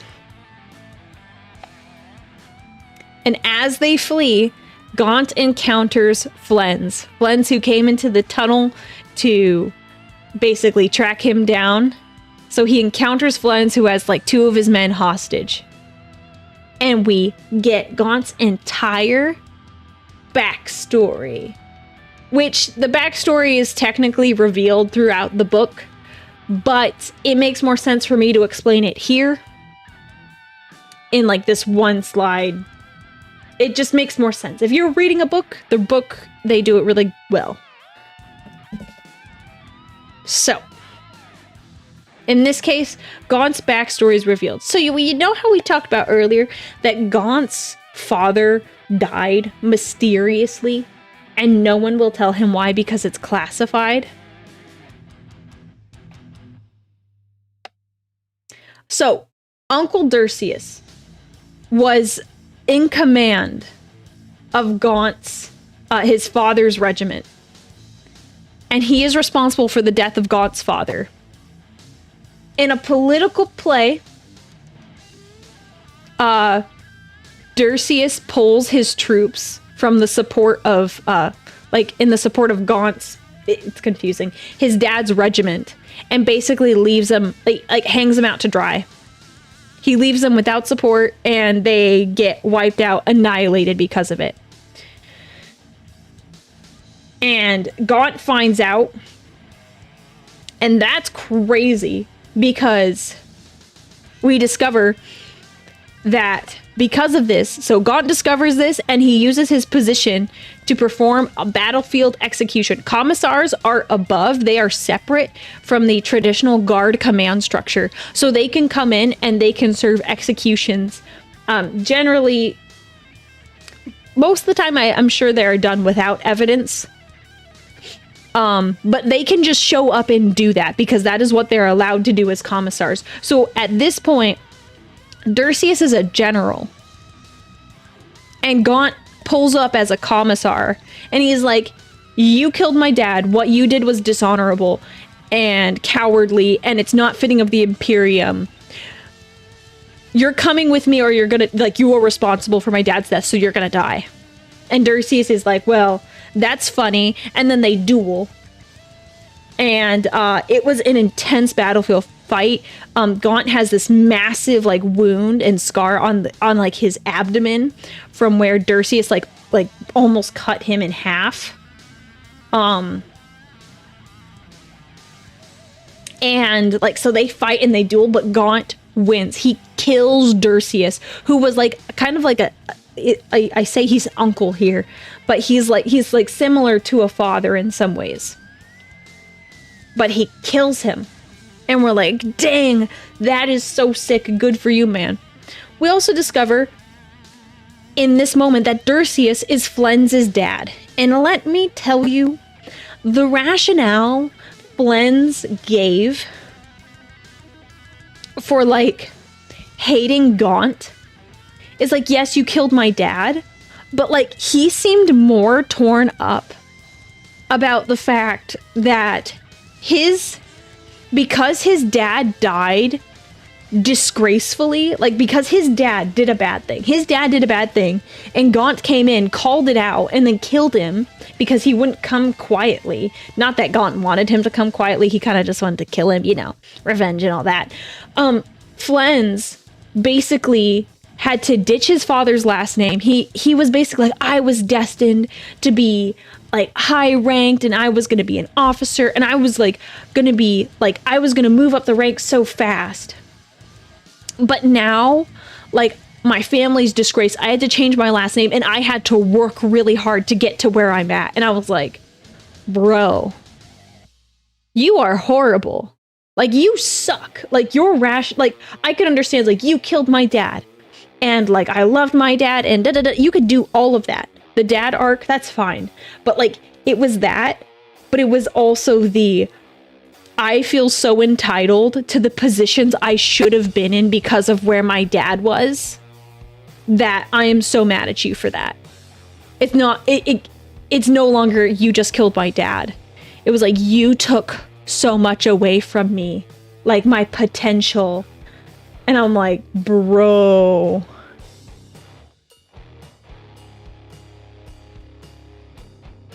My name is Gaunt. You killed my father. Prepare to die. My name is Ibram Gaunt. So I was like, bro, that is so messed up. Really? That's what you care about here? Your dad legitimately did a bad thing, and many people died because he was afraid that Gaunt's father was going to become a better officer in the future. Oh my goodness. So they duel for the honor of their deceased fathers, and Gaunt wins. It was a cool fight. But when everything was revealed, I was like, oh dang. And then I hated Flens even more Colonel Flens. I'm like, yeah, can you kill him faster, Gaunt? I don't want to hear his dumb explanation for why he believes he deserves to be like a colonel or whatever position he wants to be at this moment. Now he's a colonel right now, but he's like, I had to work hard. I'm like, oh, you poor you had to work hard. Hopefully Flens doesn't have a kid who then continues the stupid grudge. They didn't say. I don't know. It could. So I think that's the end, chat. So basically, Gaunt is honored. His friend is dead, which is really sad. But, like, everything has turned out in the end. But yeah, a lot of people died. But it's a Warhammer novel. So what do we really expect at this point? What do we really expect? I'm gonna drink more water. Been lots of yapping today, chat. Lots of yapping. Did we like my summary?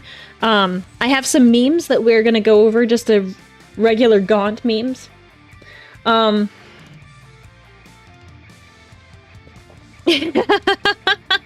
Everything turned out well in the end. A lot of people died. Could you clip that for me? Could you clip that for me? That might go into a video later. Yeah, the Tanith are still without a home world. I don't think they will ever get it back.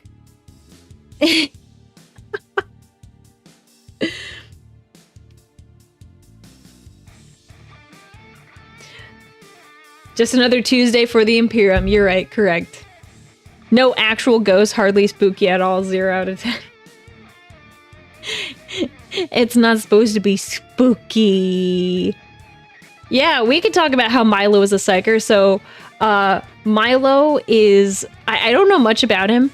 It's... Milo was yoinked by Gaunt. And Milo, like, plays the bagpipes, but also helps out Gaunt a lot. And he is, like... I think a latent psyker, because he knows things right before they happen. And when I say like right before, it's like 5 minutes or less. So like he knew when like a bombardment was going to occur, like a minute or two before it happened. And Gaunt kind of like trusts his instincts because he's been pretty he's been pretty accurate. So Gaunt like is like, yeah, I trust his instincts when it comes to this. I'll say it every month. These are your favorite streams. Oh, well, thank you very much. I'm glad you enjoyed them. I've been debating on whether or not I do more like book summary content. It's a lot of work to put these together, so they're like comprehensive. It's definitely a lot of yapping for me, but you know, what else is new? So I'm glad you enjoy them. But basically, we've gone through the whole book. Milo is kind of cool. I'm glad you enjoy the summaries. Yeah, I'm... They are fun to do, especially they are easier when I like really enjoy the book. And this was one of them that I really liked. It was just unfortunate that my schedule didn't align so I could do like more justice to the book, because there was like so many details that I could have included. Someone said it earlier, and I'll get to this point. When the Jantine attacked Gaunt's ghosts, there were basically 50 Tanith that were like stationed as like a rear guard to like protect the back line, and they were up against like 1,000 Jantine soldiers, and they killed 400 of them. Like that whole company, I think it was 7th Company, like they were completely wiped out by the Jantines because they just threw bodies at them. But like 50 men killing 400, that is insane. That is insane. They did such a good job. And like, you feel so bad and you're so mad because they don't deserve to be attacked. And then all of them die for stupid petty rivalries. Like, what the actual... It's so stupid. It's so dumb. Just the politicking and like, oh yeah, well, I hate this guy in particular, and like I want to be War Master, so I'm willing to do whatever it takes. Like, have you ever thought that maybe you weren't chosen for the job because you're not the best for the job, that you might have some character flaws that would prevent you from being the best candidate or improving as a person. Yeah. Okay, I'm done. I'm done with the tangent. I was really mad. I was so mad. I was like, Gaunt's Ghost animatic by Chapter Master Valrak is really good. Okay, we'll watch it. We'll watch it. I like to add extra things to the end, and sometimes I don't know about these videos, so...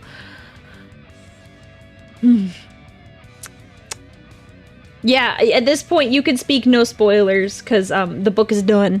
Book is done, chat. But only for the first book. There's like 10 books, so only for first and only. Yeah, it shows how horrible the Imperium is, literally because of petty old selfish men. Yeah, yep. I mean, and that's kind of like, I don't know, it's the charm of the books. Like, everything is a tragedy. But there's heroism in that tragedy. Like, the last stand of, like, 7th Company, like... Wow. Just so cool. And just...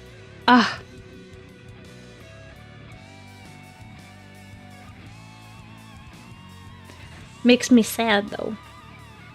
16 books. There's 16 books? Oh, with spin-offs and stuff. No, we're just on the first book, chat. So we will eventually read the other ones. I think I'll probably spread them out. Whether or not we read them for book of the month, because, you know, it gets repetitive and I kind of want to mix up what we read.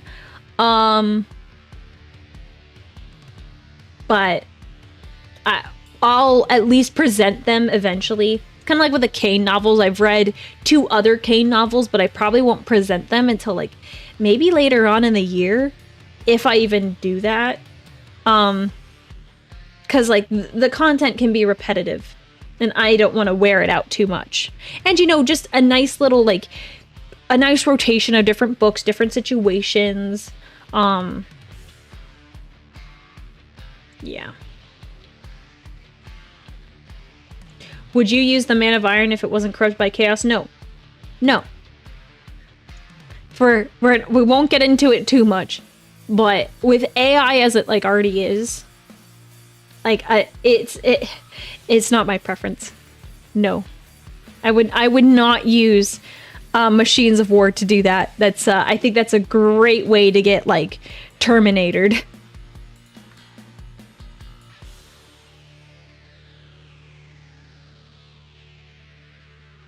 One book every 2 weeks? No, I think that's way too often. Like, if you're talking about Gaunt or... Well, because also consider, I need to read the book and then make the PowerPoint.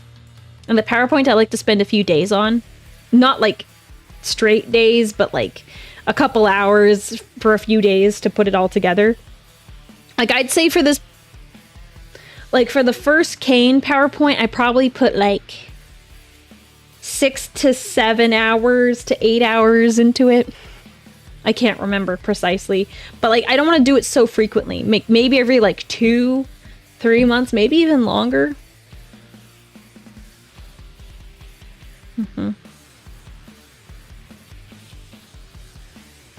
Let's see. Yeah, I have some memes, chat. Do we want to see memes? I selected some Gaunt's Ghost memes. I don't have too many. There's lots of Kane memes because Kane is a meme, if we're being perfectly honest. But I do have some Gaunt memes. I figured that we would all appreciate it.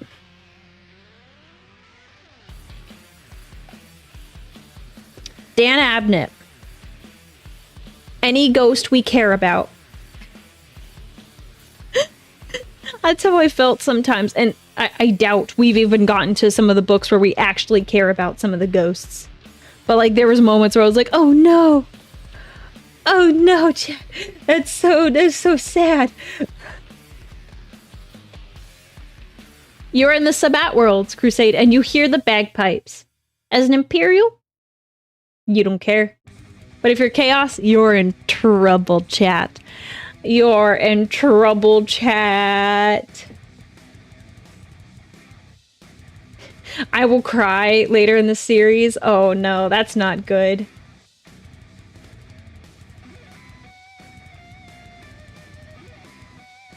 So yes, these are the memes. We got these two. I like these. This next one. The Imperial Guard and Gaunt's Ghost novels.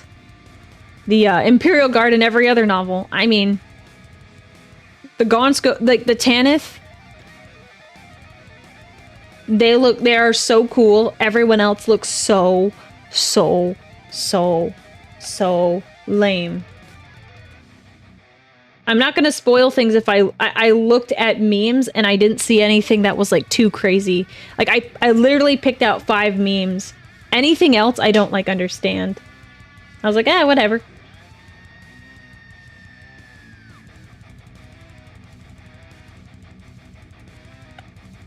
Now, Commissar Gaunt boosts the morale with charismatic words instead of fear and laser bullets. Any non-Tanith guardsman confused Unga Bunga. No one knows how to be nice in the 40k universe, which is honestly not that surprising.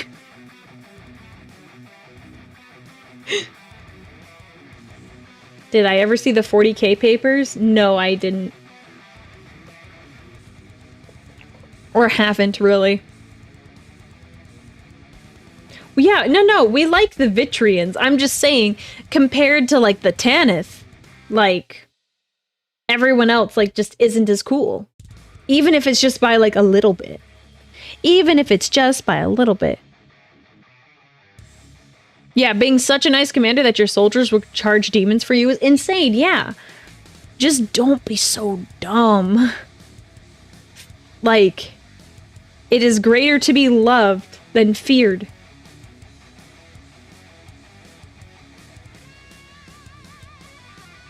Alright, and then the last meme that I got for us, chat. Honestly, I did want to get Guard after reading this.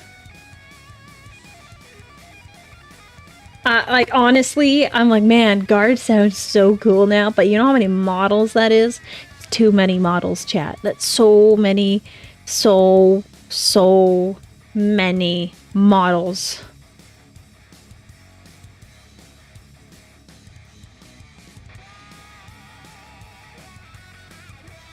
Gaunt and Caiaphas are the two extreme of good commissar. Oh, dang it. I lost it. One is a general commissar and the other one is a pure commissar. See? Very, very cool.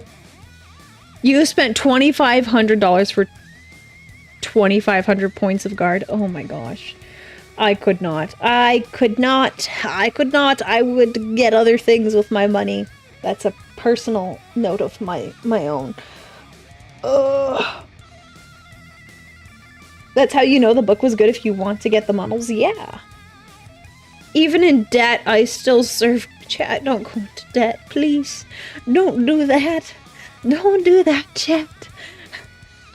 That's a bad call. There you go. I did see that GW released the Gaunt's Ghost models, but I didn't look at them. But yeah, there you go.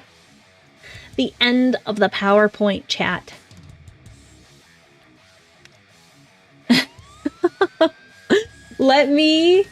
I heard that there's a video that we should watch. I'm going to click off my PowerPoint and find what we were all discussing. You said there was a an animation by Chapter Master of Valric. Correct. So we'll go find it. We're gonna find it and watch it, and then we are gonna reveal who won what book we're reading for the month of August. Alright.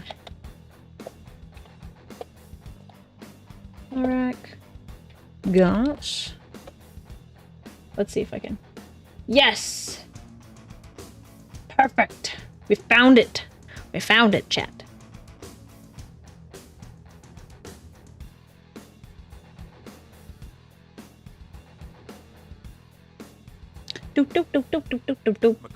Off topic, how did you like stop. I paused that. Why did you go?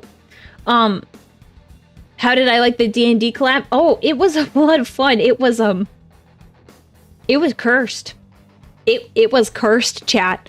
There were things and topics I didn't think we were going to get into, like making your enemies into pies and then consuming said pies on the battlefield to gain supernatural powers. Honestly, I was a little disappointed because I didn't perform as well as I wanted to.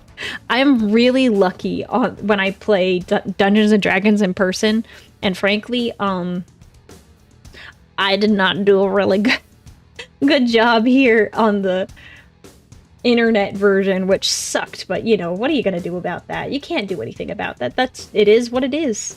But I wanted to do better, and it's fine. It's fine. All right, let me turn my music off, and we are going to turn that off, and then we're going to I pulled up the video. We're gonna do this. Okay. So, we're gonna watch this video. This is a Gaunt's Ghost animatic from the first and only. Thank you for the recommendation to watch it. Yeah, those pies really did in the Dungeons and Dragons stream, they really carried us. I don't know how we would have done it without them. We were in a rough spot, chat. It was not good. The memes were very funny. The whole crew was laughing at them because I sent them in a group chat later, and it was really, really funny. So thank you to all the people who made memes about it. Did Cha-Cha seduce a dragon? No, but she did kiss it. Which normally you'd be like, why did she do that? Well, she just kind of did it, and it had a special ability, but she didn't know what it was. And we killed the dragon, and she brought it back to life. Which is terrifying. It was terrifying, and then it worked itself out.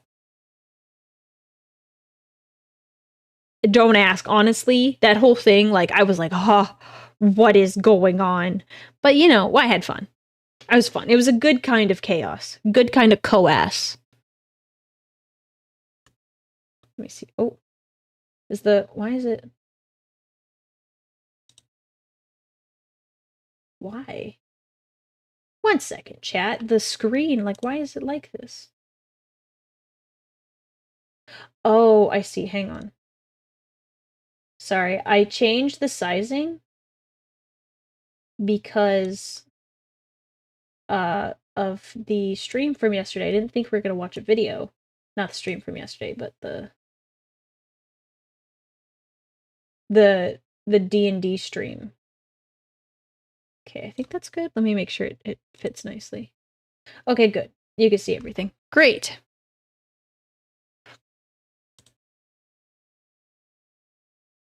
Okay. Yes, check out all of these people. And follow Chapter Master Valrak, because he's cool too. McCall threw himself flat, but the first shot seared down the length of his back and broke his belt. Slumping into the ditch, he felt dull pain from the bubbled flesh along his shoulder blade. Ooh. There was shouting and panic. More panic than before. Whooping in a strange and chilling tone, Drail turned and killed the two ghosts nearest to him with point... Context. I'll provide the context for this really fast. So, the context is, this is when the guns are... Not the guns, the drums are beating. And this particular guy, there was a statue in the ground. It was like a little shrine to the Chaos Gods, and they destroyed it, but a piece of shrapnel landed like in his collarbone and corrupted him.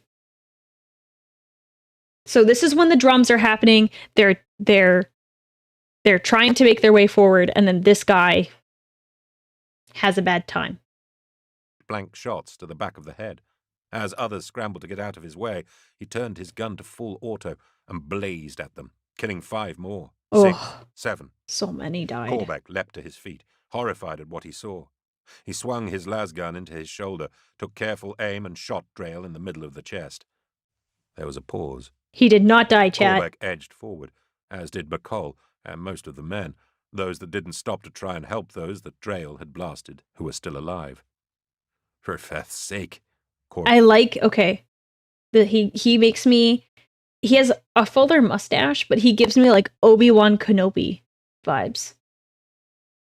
He makes me think of Obi-Wan Kenobi. I like this art. Beck breathed as he walked forward towards the corpse of the dead guardsman. What the hell is going on? McCall didn't answer. He crossed the concourse in several fierce bounds and slammed into Corbeck to bring him crashing to the ground. Drail wasn't dead. Something insidious and appalling was blistering and seething inside the sack of his skin. If that... Oh, I hate that. That was a horrible time to pause. If you ever see that with your buddies, chat, do a favor and put them out of their misery. Usually a headshot. Usually a headshot, or in this case, probably cutting their head off would do it. Yeah, so uncivilized, yes.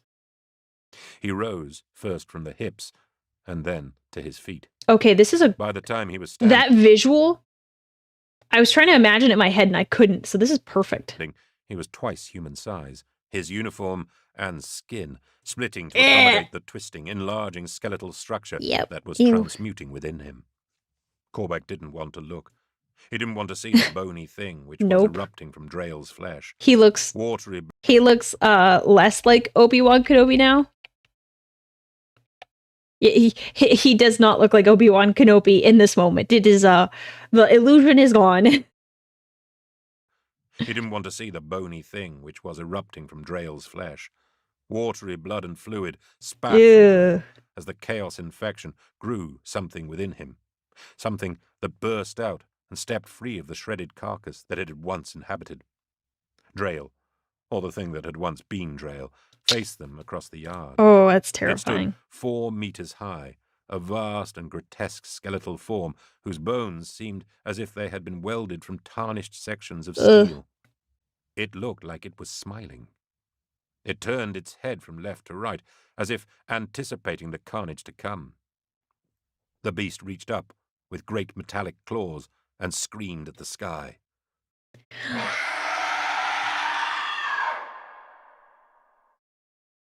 Get into cover! That was not in the book. That was not in the book, and that was terrifying. I got chills just now. That was very, very good. Ooh, I got chills from that. Corbeck screamed to his terrified men, and they fled into every shadow and crevice they could find. Corbeck and McCall dropped into a culvert. The scout was shaking. Along the damp drainage channel, Corbeck could see Trooper Mellier, who carried the company's rocket launcher. The man was too terrified to move. Corbeck slithered down to him through the fetid soup and tried to pull the rocket launcher from his shoulder. Mellier was too limp and too scared to let it go easily. McCall, help me for Fath's sake! Corbeck shouted as he wrestled with the weapon. It came free. He had it in his hands, the unruly weight of the heavy weapon unfamiliar to his shoulders. A quick check told him it was primed and armed. A shadow fell across him. I'm sorry. The look in his eyes, he's like, oh, shoot. Oh, shoot.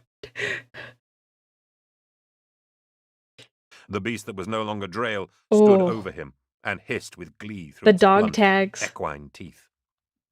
Corbeck fell on his back and tried to aim the rocket launcher, but it was wet and slippery in his hands, and he slid in the mud of the culvert. He began to mutter, Holy Emperor, deliver us from the darkness of the void. Guide my weapon in your service. Holy Emperor, deliver us from the darkness of the void. He squeezed the trigger. Nothing happened. Damp was choking the baffles of the firing mechanism. The thing reached down towards him and hooked him by the tunic with its metal fingers. Corbeck was lifted up out of the channel, dangling at arm's length from the abomination. But the baffles were now clear. He squeezed the trigger mechanism again, and the blast took the beast's head off at point-blank range. The explosion somersaulted Corbeck back 20 paces and dumped him on his back in a pile of mud and slag. Headless, the obscenity teetered for a moment and then collapsed into the culvert. Sergeant Grell was right behind with a dozen men roused out of their panic with oathing taunts.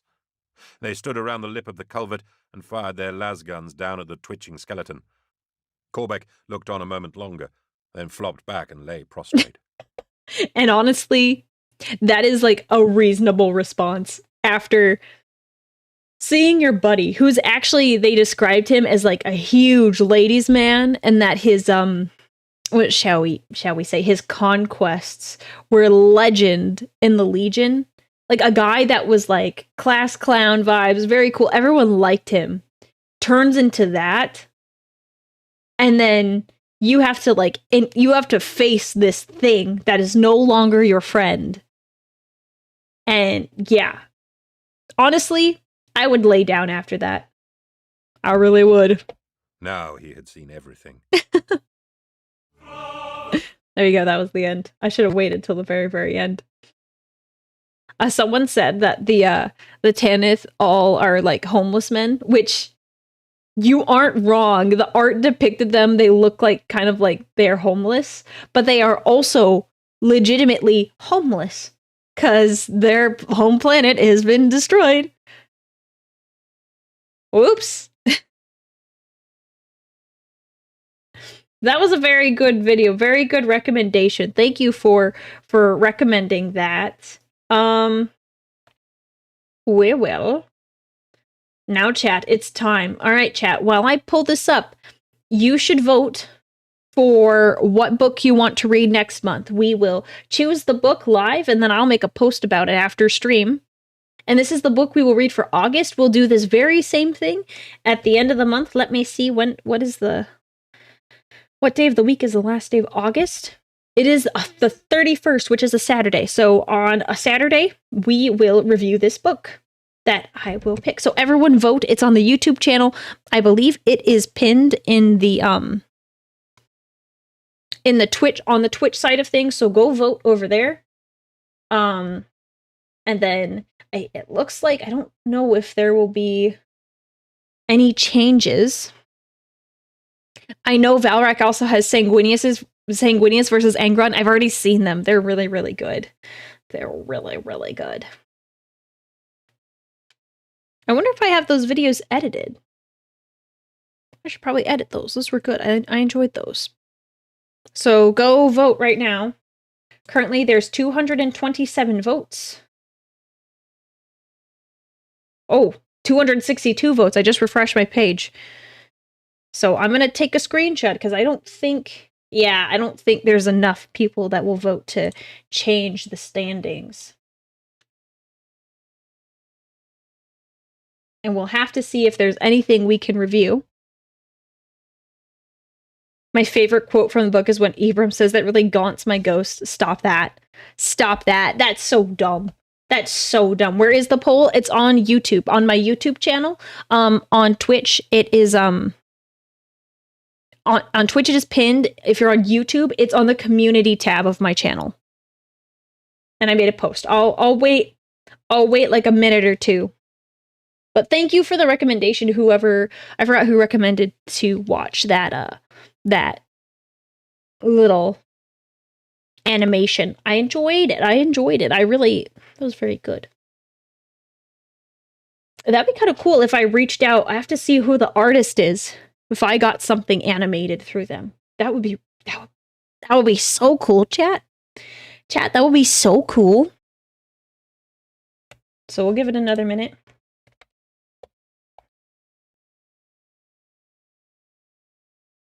Do do do do ba do do do.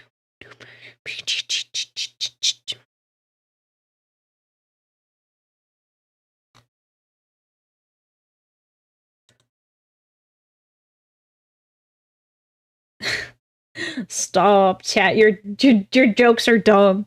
Your jokes are dumb. Oh my gosh. Oh.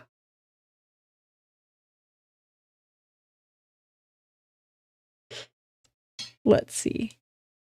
Ooh.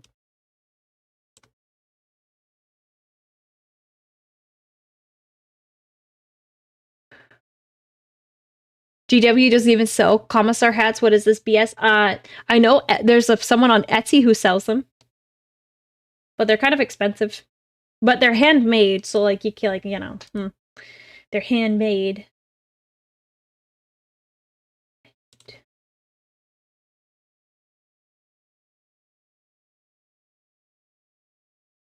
Oh. Oh, cool. Oh, excellent. Chat, I finally learned how to raid on YouTube, so that's going to be really helpful for us. She ate a commissar and gained his power. I'm not Kirby. I'm not Kirby, chat. I'm not Kirby, and I just don't like inhale people and then gain their powers. Okay, chat. We have the results. Let me take a screenshot. Yeah, if anything, it made it like even more obvious which one we are going to read. So chat, I might pick the right one. So chat, I will make a post about this so everyone knows. We are reading Soul Hunter by Aaron Dembski Bowden. It is part of the Night Lords Omnibus, and it's the first book. So we are reading that for the month of August. And chat, you know how I told you I said that there is one book that I have read and I will finish soon? It is that one. I have been told it was really good, so I went ahead and I read it ahead of everyone else. Let's see. Let me look at my Audible and see how much I have left. 1 second. It's like I have an hour and 10 minutes chat. Like an hour and 10 minutes left in the book, chat. So I think just for fun, I will finish it before the month of August. Ave Dominus Nox. Yes, chat. Yes, chat. I'll have to put that down as my my status for when I present it a month from now. Whole month. Yeah, it's a popular series, so don't worry. I recycle some of these books, so I'll probably put up the other books when we vote again in September.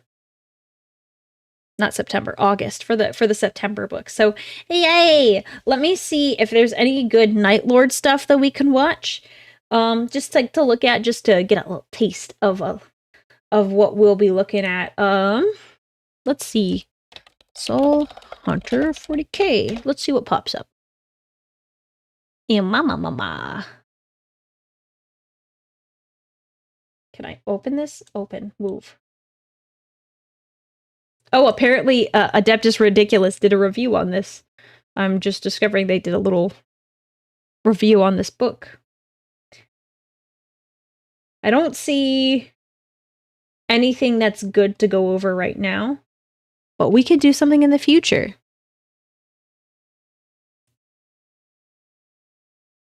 It's okay. Don't worry. I will bring back some of these other books, but so it's not like you'll never see these book titles again. It's just we like to gauge the interest and have like some fun. Yeah.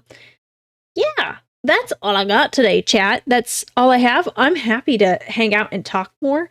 If you have questions for me or you want to talk about stuff, like anything Warhammer related, I'm here to have a good time. And I hope you had a lot of fun today with my explanations. Yeah, I didn't know Adeptus Ridiculous has their own book club. Maybe I should participate in it. But then I couldn't read books with you guys. That would suck. Did you ever try Aurelia's stand-up comedy sponsored by the Cryptarch? I am starting to understand why people like the Night Lords from what I read in the book, but I don't want to say anything because that is purely for the next time we talk and we have book club. It'll be a lot of fun. I'm looking forward to it. It'll be great. Book club is like 4 books a year though, isn't it? No, it's a book each month. So you're telling me you don't read books more than once? No, I do, but like getting my genuine reaction and like input the first time is way more fun. And I prefer having my true and like the purest reactions for when I'm with all of you. because it's more, I think, enjoyable for everyone. I think that's it. We're cooler than Adric. Bricky is a nerd. No, don't say that. We're all nerds here, but saying that I'm cooler than Bricky is a stretch. I am not a cool individual. I was never cool in school, so I'm not going to say that we're cooler than Bricky. There's no way. That's almost heresy in of itself. It was my favorite moment in the book. It was when Gaunt was getting away from the Jantine. And then he was like a frat boy all of a sudden. It was funny. I've met Bricky. You've got him beat, LOL. You may say that. I don't believe you. You did say he's a Chad in his own way, but I don't know if I believe you. I still haven't read any Warhammer books, for shame. I was going to begin with Horus Rising, but should I comprehend most of Soul Hunters as a noob? No. Read Horus Rising first. LOL, you are cool. There's not a lot of 40k VTubers. Yeah, no, that is true.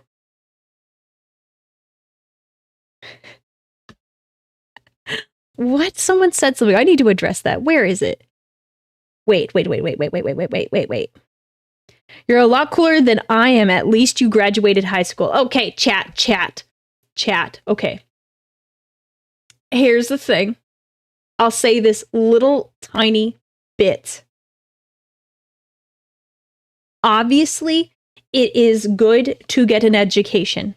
But I think a lot of people put people down because, okay, you didn't finish high school or you didn't get a college degree. Oh, blah, blah, blah, whatever. It is perfectly reasonable. I did graduate high school. I did. But what I'm saying is, chat, there is nothing wrong. I think it's kind of changing. I think it used to be a problem like 10 years ago. But like doing trades and stuff and not going to college and actually saving money to do something that's better suited for your skills and abilities. Like, that is... your GED, that is perfectly acceptable. If you could get your GED, that's fine. But like, just because, like, don't force yourself into college if you think you're better off doing a trade or doing something else. Be smart and like genuinely think about what you're going to do in the future. But like, you do not need a college degree. Some people spend a lot of money on a college degree that never gets used. And that is unfortunate. It's really unfortunate because people go into debt and it's crazy. So just because you got a GED instead of graduating high school, or you didn't go to college or university, or you didn't go to law school, doesn't mean you're like less cool than anyone. So yeah, there you go. I just needed to say that. Normally, I would not have made a turn that fast, but I wanted to address that point because my father said this to my siblings and I. My siblings and I were in a position where we were going to be successful in college and post-college. So it didn't really do anything with us, but we had conversations with him about it. And it certainly was like, hey, yeah, trades have exploded within the last 10 years. Yes, exactly. A guy I went to high school with started working as a windmill technician and was making $85K a year when he was 20. Yes, chat, that is insane. I had a friend and he was the kind of, he went to community college. And I was like, okay, he had a specific career path in mind and he was going towards that. And I was like, okay, that seems to be a good fit for you. But then it just didn't seem like it was working out for him. And I told him, I said, you really need to like look at a trade. You are the kind of guy that I think would be perfect in a trade. Like, you should really, really consider it instead of trying to force your way through college. And I found out, because we kind of lost touch, I found out later that he did get into a trade. And I was like, oh my gosh, that is like perfect. And he makes really, like, I don't know how much he makes, but I like from the internet, like he makes some really good money for being in a trade. And he's good at his job. And I'm like, oh my gosh, it's like perfect. You don't need a college degree. Sometimes they are a waste of money. Sometimes. Other times, like if you want to be a lawyer or a doctor, you kind of need a degree. So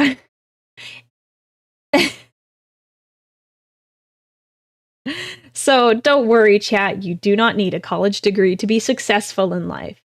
Okay? Sometimes it helps, but you really have to think about where your skills lie. You have to be honest with yourself where your skills lie. So there you go. You got a little bit of a life lesson rant at the at the end of the stream today. Yeah, see, I'm in trades and make around 60K, but only work 8 months out of the year. So yeah, see, that's still really good. Working like you get 4 months off and 60K. That's pretty cool. And like, I bet the other 4 months, like, I don't know how the schedule works, but like, you could do other things. You could start a side business. You could do something else. Like, you can do other things, build your own business. Like, oh my gosh, that's huge. That's huge.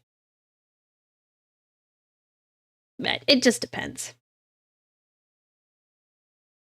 Don't work for yourself. What am I doing then? What am I doing, chat? Oh my gosh, I work for myself. In this category. Real-time job, no, it's a bit different, but I actually prefer to work for myself than to work for somebody else. Because in the end, you're beholden to what other people want of you. And when you work for yourself, you can, I think there's more opportunities. There's more, at times, flexibility. It depends. Depends on what you're doing specifically. But there's times where I feel bogged down with my day job. And it's like, like if I was a little more free, then I could devote time to do this. Or the commitments that you have having a full-time job. It's pros and cons, because what you could say is being like a streamer is that there is no separation between work and home. Whereas if you have like a 9 to 5 and you go into the office, there's a clear split. You're like, oh, work stays at work and home stays at home. And being a streamer, it's like you are working at home. Yeah. So it's honestly, I think there's more freedom in working for myself versus trying to work for someone else. There's a difference between a job and a passion. Yes, that is very, very true. It would be nice if you could have a passion that becomes like a career, because a career is also different from a job. A passion that turns into a career, but be very hesitant when it comes to your passion becoming a job or sacrificing your job to pursue a passion. It's a delicate balance. Don't straight up quit your job unless you have the financial ability to do so, to pursue your passions. I don't always recommend that. And it also depends on the passion as well. So yes, there you go, chat. There's my ramble. There's my rant. What do you think, chat? Do we think we should raid tonight? I see we've got a couple people. Let me look at Twitch. So I can see a couple people that I would normally raid that are live. We have Plum Rose Prison.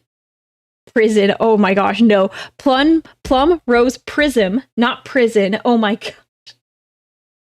We have Cha-Cha, and then we have Halbernaut. But we haven't rated it's been a while since I've seen Halbernaut, so I think we should raid him. What is he up to?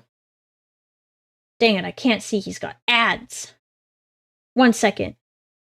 He's wrapping up some projects, but I can't tell what they are until the ad goes away. Plum Rose Prison sounds like an amazing place. Honestly, if Plum Rose imprisoned you, it probably wouldn't be all that bad. It wouldn't be all that bad. Come on, come on. This ad feels like it's taking forever. Prison raid now. Okay, it looks like... Yeah, I can't tell exactly what he's painting, but what do you think? I think so. He's on both YouTube and Twitch, so we can raid from both sides. So we are going to, let me just,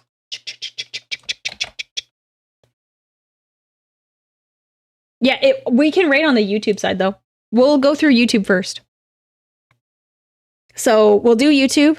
Let me pull it up. So YouTube, we're going to raid Halbernaut, and then we'll go to Twitch. Add, redirect. Not upcoming, I want this one. Okay. Will it show it? Gosh, I don't know if it'll show it, chat, on the YouTube side. I did what I was supposed to do. Okay. So, chat, I'm going to end it on the YouTube side, and then we'll go to, then we'll do it on Twitch. Twitch is a little more streamlined, which is why I kind of like it. A little easier. The raid process is a bit easier. All right. So, I'm going to end it on YouTube. Thank you, everyone. Join me tomorrow. We are going to talk about Warhammer Fantasy and Warhammer Age of Sigmar. It's time to get into that area. People have been asking me about it, so it's time to learn a bit of lore. So I will catch you all later, YouTube. I'm going to end the stream, and I will see you over there on the Halbernaut side of things. So, all right. Gonna send YouTube over. YouTube is doing